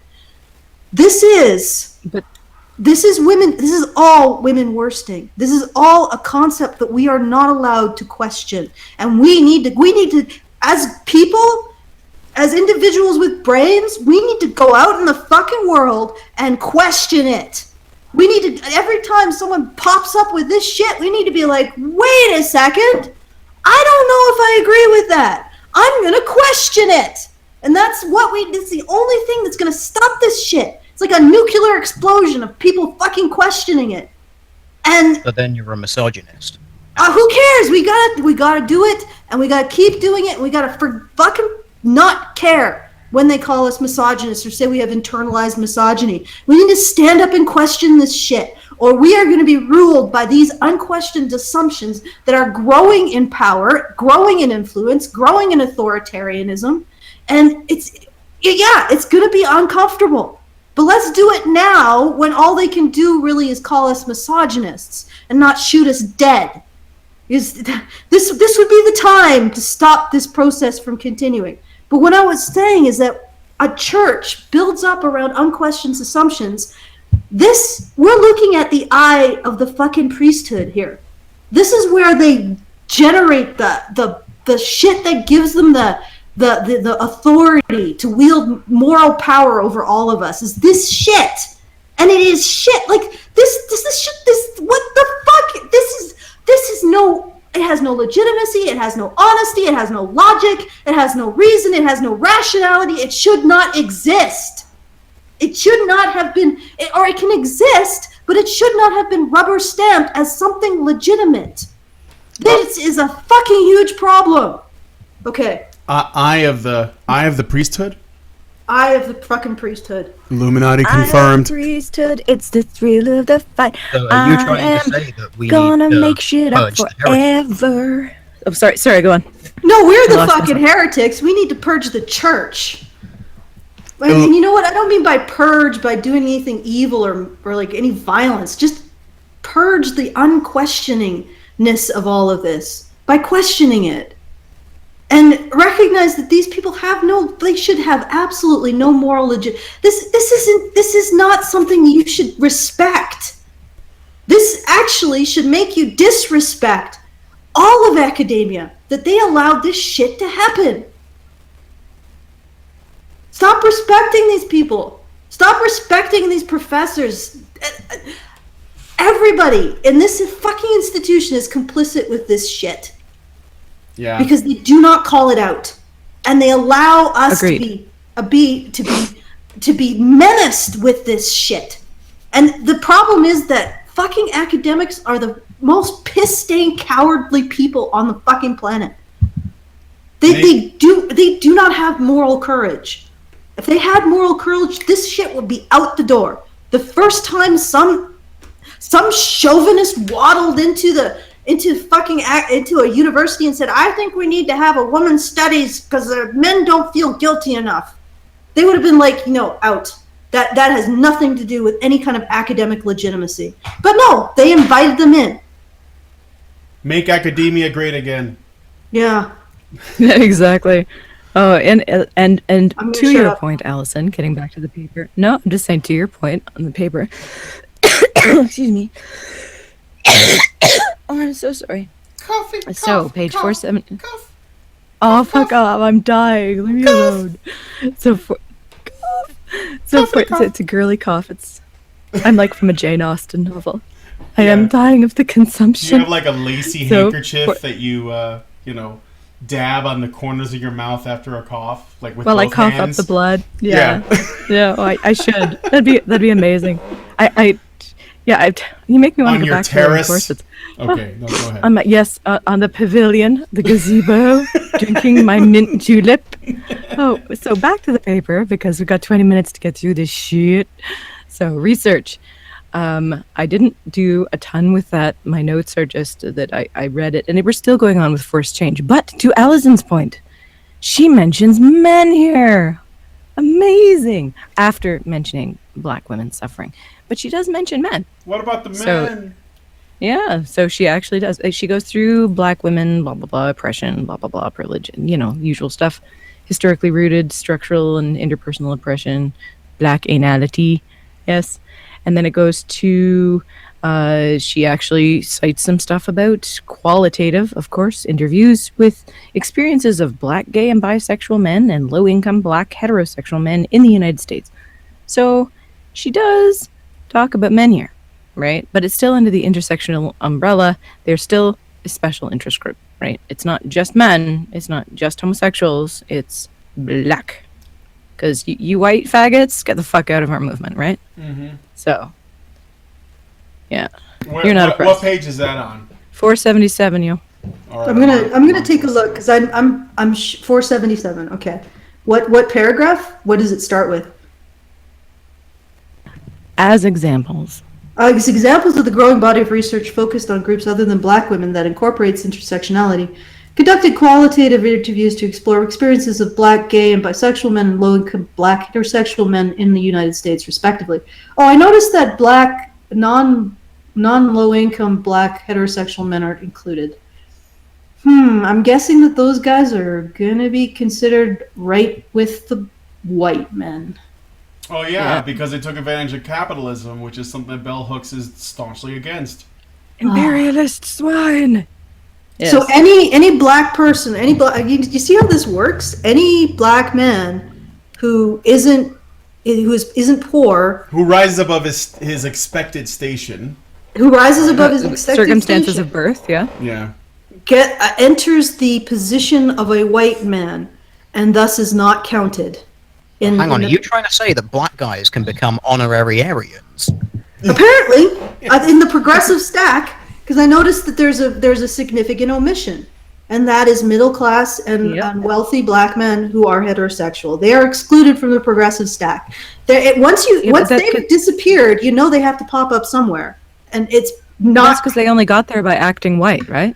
Isn't that what I keep hearing? That when you get somewhere and you're no longer part of this, and you don't, as a black person, you don't consider yourself oppressed. Well, it's just because you're acting white. If you're a black man and you manage to, despite all the pressures of your own culture, that tells you that to be successful is actually a betrayal of the black race, you manage to rise somehow despite all that, and you go into business for yourself, or you you educate yourself and work for a large company. As I understand it, the moment you hit about $50,000 a year, you get a card in the mail and you turn into a white person. That's why the blacks are always in the 13% minority, because any of them that become successful actually turn into white people. And they blend right in. But you also have to notice that doesn't happen with black women at all. No, they stay black women. So essentially what this is they're saying that black men who are wealthy or middle class, who are heterosexual and usually cis, are also oppressors. Oh my fucking god. Naturally.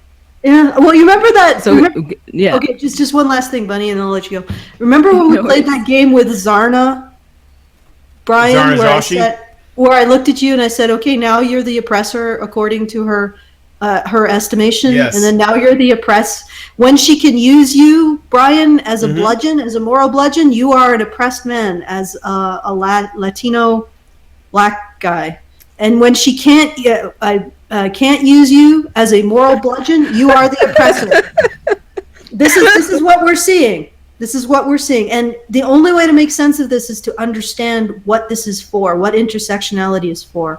It's only to give women moral bludgeons.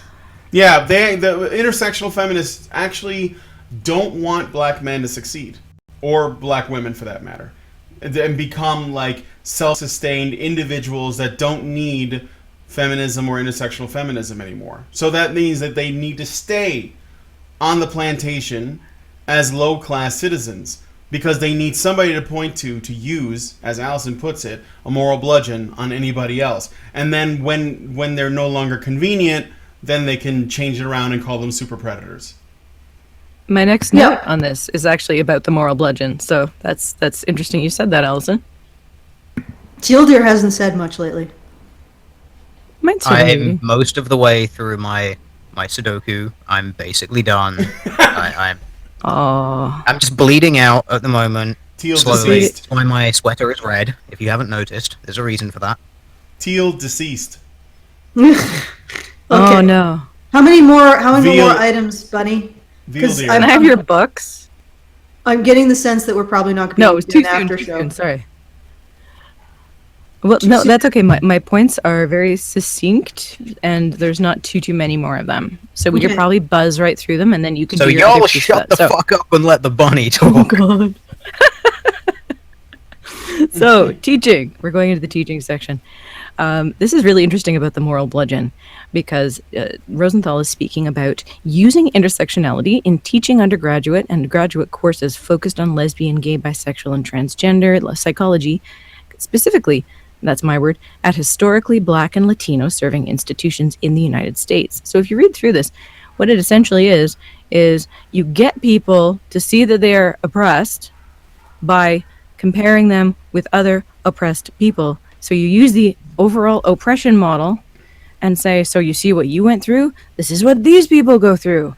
And people think, well, I guess I was oppressed, and if I was oppressed, and well, then they were oppressed, well, then I guess we're all oppressed. And this is so clever.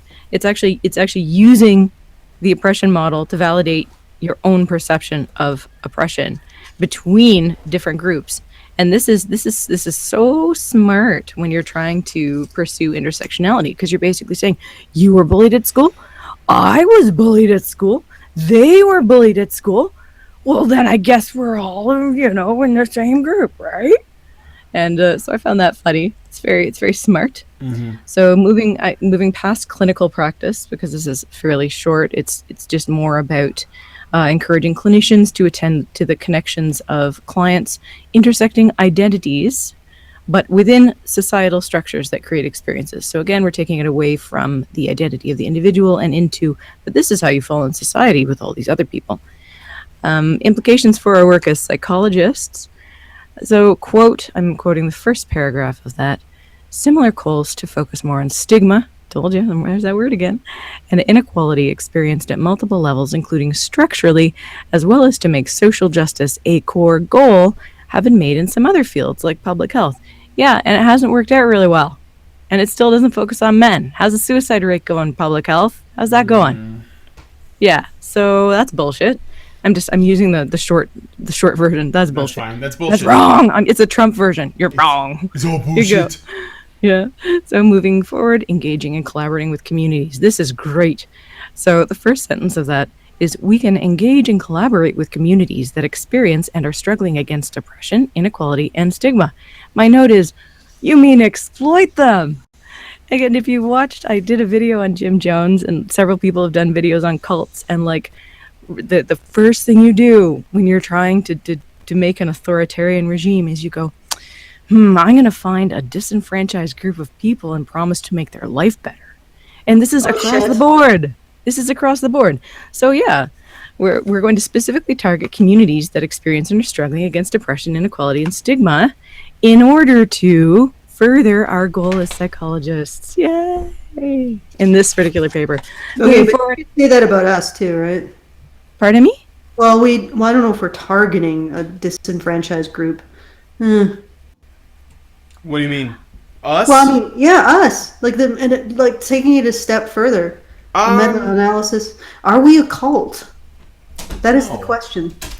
Don. That might be a show for another day. Do you frequently find yourself slitting the throat of a dark legend to serve some sort of dark power? If not, then you're probably not a cult. Yeah. Here's the question, Allison. Do you promise anyone that if they support you, their lives will be better? Have you ever made that claim? Well, they'll be better because they're supporting me. No, no, I don't. Well, no, I mean, God. Well, unless you. No, and that's. Well, I mean, like they get stuff, like they get like after show stuff, and. Oh my God, that's so not the same thing, and you know it's not. You know that's not what I'm saying. If you look at this paper, although it's true, you do offer things to your patrons, but if you look at the entire context of this, it's about we're going to make the world a better place for everybody. So, and if you just do things this way, everything will be better for everybody. And it's the same thing as any organization that punishes dissent. And that's my other qualifier is what are the consequences for disobedience? And if you have severe consequences for disobedience, then it's a cult. But if you promise people that if they just do I things can get really exactly bitchy at them. Yeah. Comment people they're like, "Oh my God, you got to do this, or I will not give you potential money in the future." And I'm like, "Yeah, fuck you." No, you're really consistent with that. You're like, if the second anyone mentions, considering withdrawing my Patreon, you are on top of that, and you're like, "Okay, what's your name?" And because you don't want that held over you, I feel the exact same way. I don't accept money. I don't make any money off of any of this. But if I did, I would feel the same way. But those are the two things. Do you promise if they do things exactly as you say, is their life and everyone else's life going to be better? Do you promise an end to all of their suffering? No, I can't. Then you're not a cult. Maybe a wild ride. Though. And this paper is presenting if psychologists all did this, everybody would have an end to their suffering. And this is, if you read through the whole thing, this is repeated over and over again.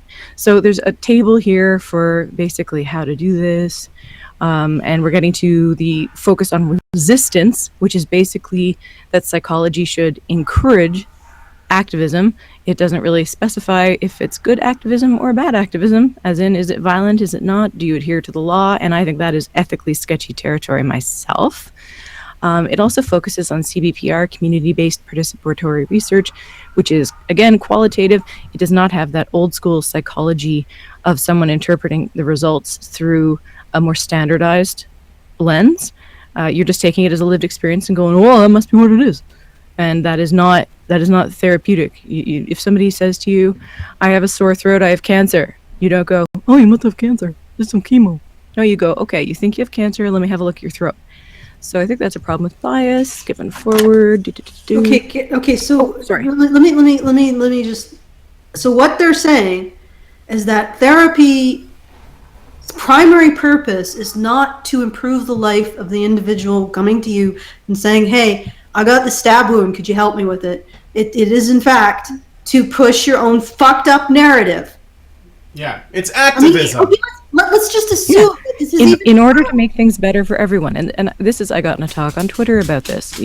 When people do shitty things to you for your own good, does the fact that they intended to do good for you count, or are you still like, "No, don't fucking tell me what to do"? And it was a good debate with lots of people on both sides. It was, I don't pose these questions to be a shit. I genuinely want to know how people feel. But this is what this is saying. If we cure the body, then every individual appendage of the body will therefore become healthier. That is the argument being made here. And it's not a bad argument in and of itself. I just think that what they're actually proposing is not going to cure fucking anything. In fact, I think it's going to make things worse, as we have already seen in psychology with transgender, and as we're already seeing in psychology with how men are treated. So I think this is the absolute wrong direction to go in. That's my own opinion. I would I didn't catch everything because I had to let my dog back in. But if they're treating psychology if they're using psychology to treat a society or a culture or a group or whatever, then they would be treating the whole thing like, imagine in their collectivist mindset that the entirety of society is one individual, like it's a human body, and what they would be doing to improve it would be like finding the cancer and cutting it out. And I know that's super like depressing, but I think that ultimately they're using it to do that. They're using it for activism, and they're using it to take out parts of society that they think are bad for it, which is probably one of the reasons why they're neglecting men. Exactly so. And that brings me to my next point, because I am trying to get through this. Under addressing and critiquing societal structures, under the sentence, we can address structural issues and advocate for structural level changes that promote social justice and equity, thereby improving the health and well-being of communities experiencing oppression, inequality, and stigma. And my note was ... but only for some, not for men. So it's so specific. We're going to change the world to benefit people, but not all people.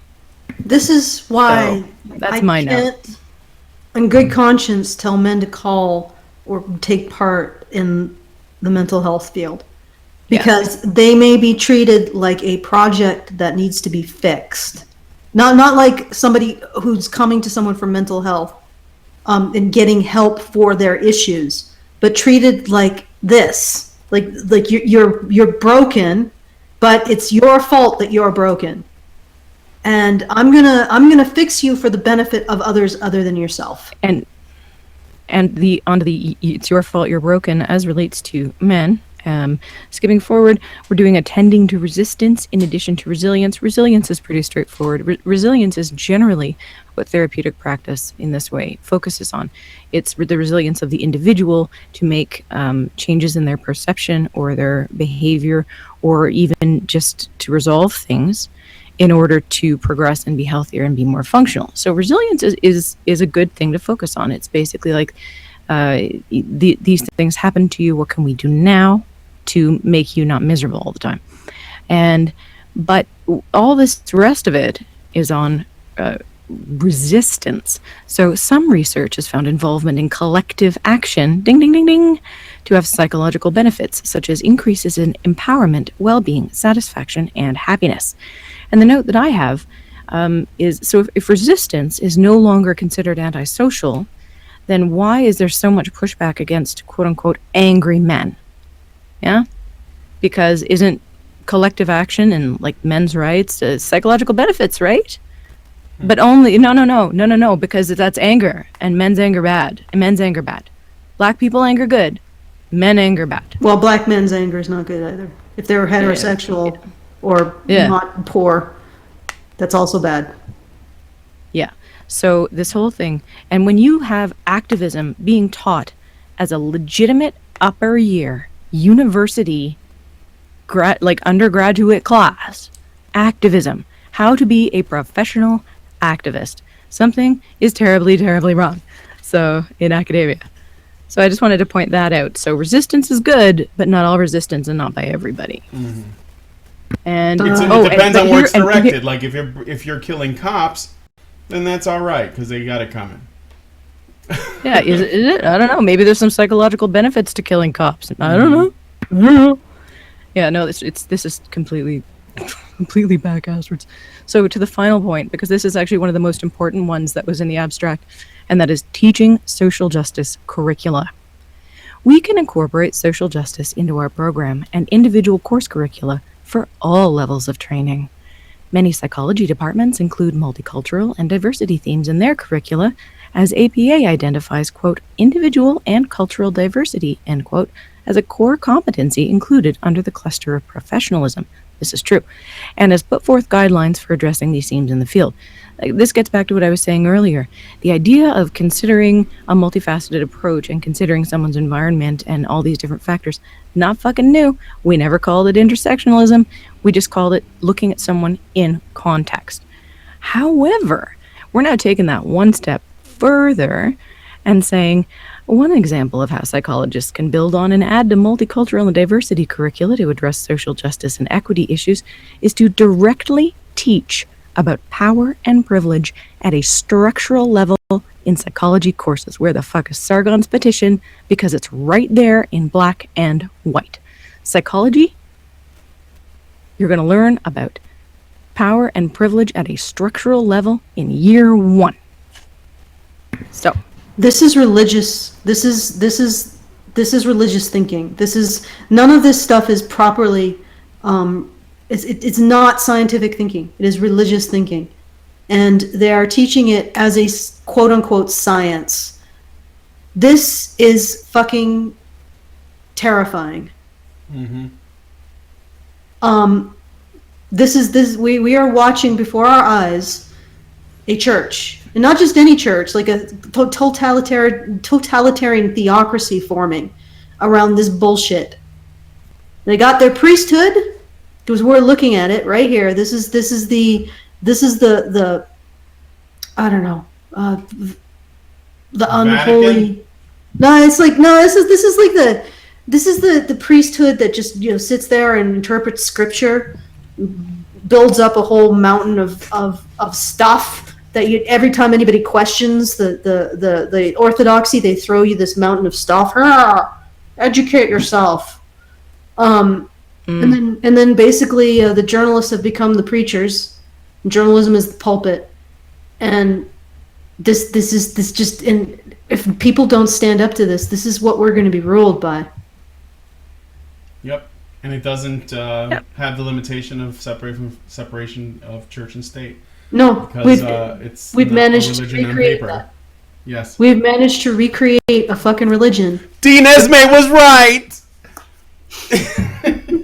oh my god. Oh, Nice. 300 downvotes. Nice. Right We now. didn't listen. It's happening. Yeah, this is a church. This is religious thinking, and there's no problem with religious thinking as long as I don't have to be forced to think it too. Mm-hmm. Yeah, God. That's the end of my notes. Spaghetti monster, help us. 502. So yeah, that's the end of my notes. The rest is all friggin' references. So Okay, well we're at the end. Teal dear, did you want to add anything to this? are you still No, alive? I'm pretty much dead at this point, just on the You've let inside out. at least. I feel as if the only way to proceed with this is to just call it Exterminatus, cleanse the planet, and start all over again. This That's what idea, they it's like, oh no, want. we just need to do a structural level change and teach people this thing in level 1. No, fuck off. You're taking something which is basically just a bunch of assertions from other people's circular referencing and saying this is absolute truth and we must teach it. And I was just reading through further on here. They're saying they want to advocate for the importance of acknowledging and addressing power dynamics between and among instructors and students, connecting to intersecting identities to promote student empowerment.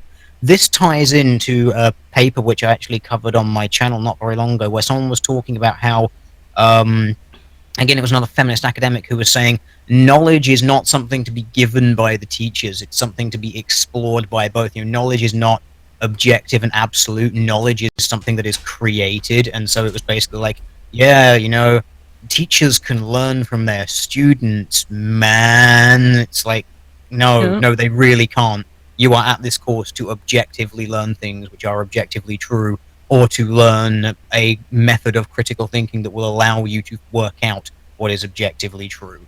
You are not here to just spout a load of your bullshit and then have your teacher go, yeah, that makes a lot of sense, Blackie. I'm gonna take into account your identity, and you're completely correct because that's your experience. What's that, Leza? That's a wonderful life story you've got over there. I'm gonna take that on board, and we'll consider that as your truth of reality. That's just your opinion, man. Yeah, that's what this is. Yeah. This is literally just, we want everyone's opinion to be the absolute truth. And it only matters then... Not our opinion. Yeah, it's like, everyone's opinion matters as long as you're in the protected class. If you're in the protected class, then your opinion is the absolute truth. And this, I think, explains so much when it comes to people that we see doing interpretivist nonsense. They Oh my God, genuinely think that their opinion is true. It's like when you look at people like Anita Sarkeesian doing her content analysis, which I like to just say is just a very fancy way of saying subjective opinion wankery. It's just, you're just going to spout that your opinion, your reading of this piece is some absolute truth that everyone has to follow because you based it on someone else's opinion before you. That doesn't prove shit, and yet they're still running with it. But I've had that with students in classes I was teaching, and it's things that there's no wiggle room. It's like metallurgy and alloying, for fuck's sakes. The melting point is the melting point. It doesn't matter how artistic you are. It doesn't matter if you kill a rooster before you do it and pray to Mamba. The melting point is the melting point. Okay, the flow point is the flow point. These are missable. These are not. And but I've had students say, well, why can't I do it my way? And I'm like, because it won't fucking work. Like, you can try it and you'll be there all day and fill your boots, really, but it ain't gonna work. And I had people say, well, that's just your opinion. I'm like, and I'm tearing my hair out. I'm like, it's not just my opinion. It's not. Silver is silver. It's silver. All right? It's an element. I cannot make it different. All right? This is a periodic table. So, yeah. I had to stop. I had to stop teaching that class because I'm like, no, I can't do it. I cannot do it. And I don't have a lot of charm, like I'm not a really charming person. When people say things like that to me, I just look at them and I'm like, sorry, what did you just say? Well, is the melting point always the same? Like, oh my God, yes, it is. Why are you asking me this? You're going to set everything on fire. Get out of my class. So anyway, reach that level of education and they're still able to ask such stupid questions. Yep. That's the thing that really gets me in all of this. Like, no, things like elements definitely behave in very definite ways. We know this. Yep. Your opinion will not change it. Whether you have a dick or a vagina doesn't change it. And again, I think I've said this before on this channel. I swear I've said this before. They want to destroy everything so that women can rebuild it all and then realize that that's actually how it fucking works. It wasn't just a patriarchal conspiracy. There are objective ways how the universe just happens. Well, you can't simultaneously be protected and freed. It's like it's fucking possible, ladies. It's just, this is what feminism wants for you: total freedom, total protection. Not possible. Anyway, this is exactly. This is blah. That's blah. Okay, what can you? I just want to say there is no way that Trump is going to be able to do anything against this. No, there's nothing. I don't expect that would be the case because academia is just. It's clearly, when you look at this is like several decades in the making. Yeah, he's not going to get undone in like 4 or 8 years, but people like us can start that process. No, the only thing that is going to change this is people getting out there and saying no. Yeah. I have the right to question this and to take away the authority that these academics have until they correct this bullshit in their ranks. It's like you just don't believe people with or unless they're like a freaking physicist or something. They're talking about physics, but it's like I was going to say, are you just endorsing everything that Moriarty said about feminism? Because should we listen to Moriarty when he talks about feminism? Just give me a rundown. Give me a rundown because I don't. Okay. I don't listen to things. I only read them because listening is painful for me. Oh, he was that guy in that feminist video who was asking the retarded questions. It's perfectly laudable. That's like everybody though, Taylor. I know. Everybody though. They blur together to me. I'm bad with people. And Moriarty. You know what? You all look the same to me. Philip Moriarty. What was? That's why we're different animals. How can we? He looks like Bizarro World Thunderfoot. He's that. Okay. All right. Okay. Fair enough. But here's the thing. Academia should take a serious hit to its reputation that it allowed this to continue.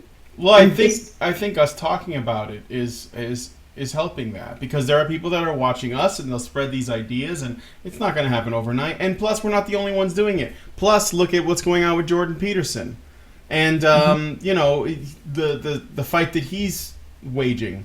And I think there are. Yeah, but here's the issue.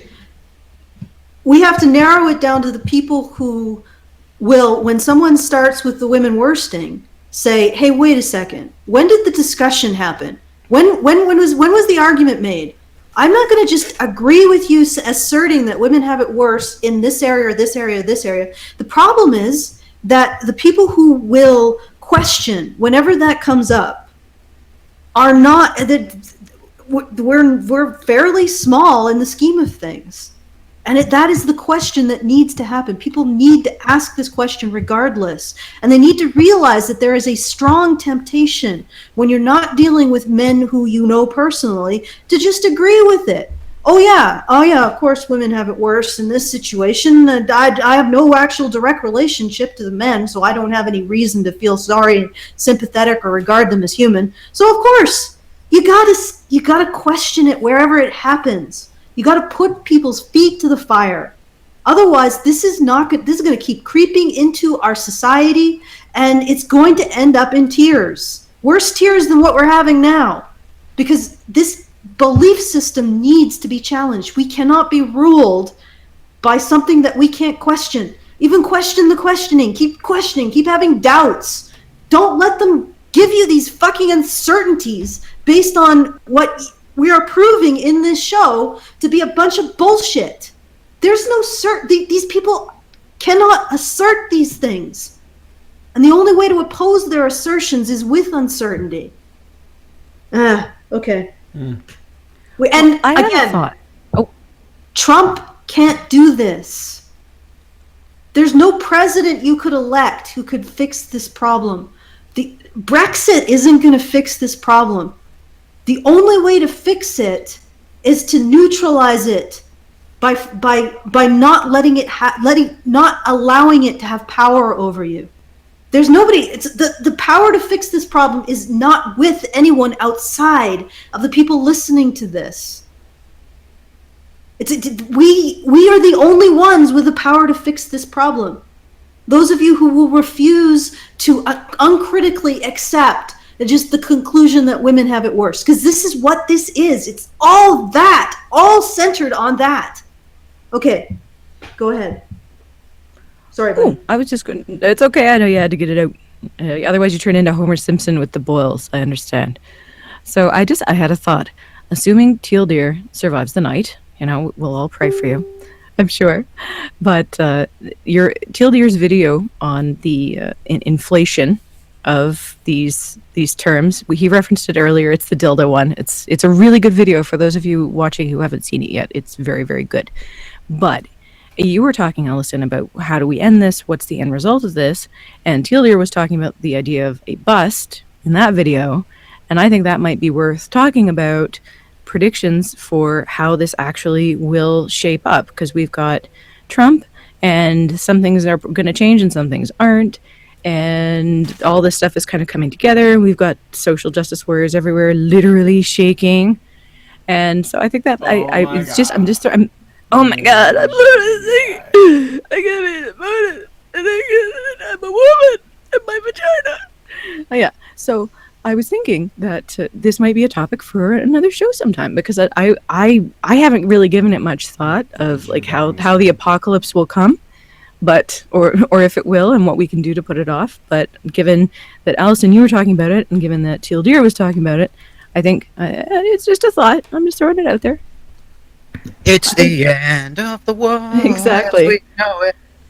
And that would just be my contribution to that conversation. I just play that song on a loop in the background. You can talk about whatever the fuck you want. I'll just sit around drinking. It'll be fine.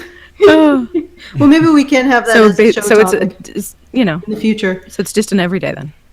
Yeah. No. I'm not allowed to drink. It would actually kill me because of all the various medications I'm on. I can have very, very small amounts. I will just down an entire bottle of whiskey and then be like, nope, that's it, I'm done. Dead. Well, that's all right. Everything As opposed to counts in small amounts. All right. Okay. Nice. I'm calling it. Depeche Mode. I'm calling it. Okay. We're Just calling it. But we just got Singing. into Depeche Mode. I was. Yeah, but this is an indication. This is like terminal thread or stream rot. No, when I- everybody starts singing People are and quoting people. shit. Why should it be? We need. You and I I should need get something along so to cleanse awfully. my brain of the cancer. Okay, It's well I'm true, gonna okay. I'm gonna ask. Of people doing and writing super evil fucking shit and then calling it pragmatism. That is a thing that just go ahead and let's get out of here. Yeah, Okay. okay. I didn't even know where you were going with that one. No, that's it. That's my point. Cough, cough. Okay. Okay, all right. Let's clean this up so we can get out of here. Thank you very much for having me. Thank you, chat. I got it out. Yay! Before you hit the button. Okay, all right. So, here's the thing: should we do the environmentalism one as the patron after show? Because right now I'm like this. We're going past 2 hours. Or do we want to do it? Wait. Should we? Are we gonna? No. I don't want to do it now. Okay, because we can do it on another day and maybe invite Teal here back. Yeah, that's cool. But I mean, not next week. I'm going after Leona K for a video that she made. Oh, okay, all right. No, it won't be next week because I'm gonna. No. I think I'm gonna get like maybe invite him to do a rant Zerker so we can have a little bit of fun, throw off some steam, and then go back into the eye of fucking Sauron here. Okay. Yeah. So, did you guys want to belay it for another couple weeks? Yes. Sounds all right. beautiful. So okay, all right. So all of you who became patrons just to hear about ecofeminism, I'm sorry. You can just hate me because we're gonna call it. You just got financially raped. How do you feel, chat?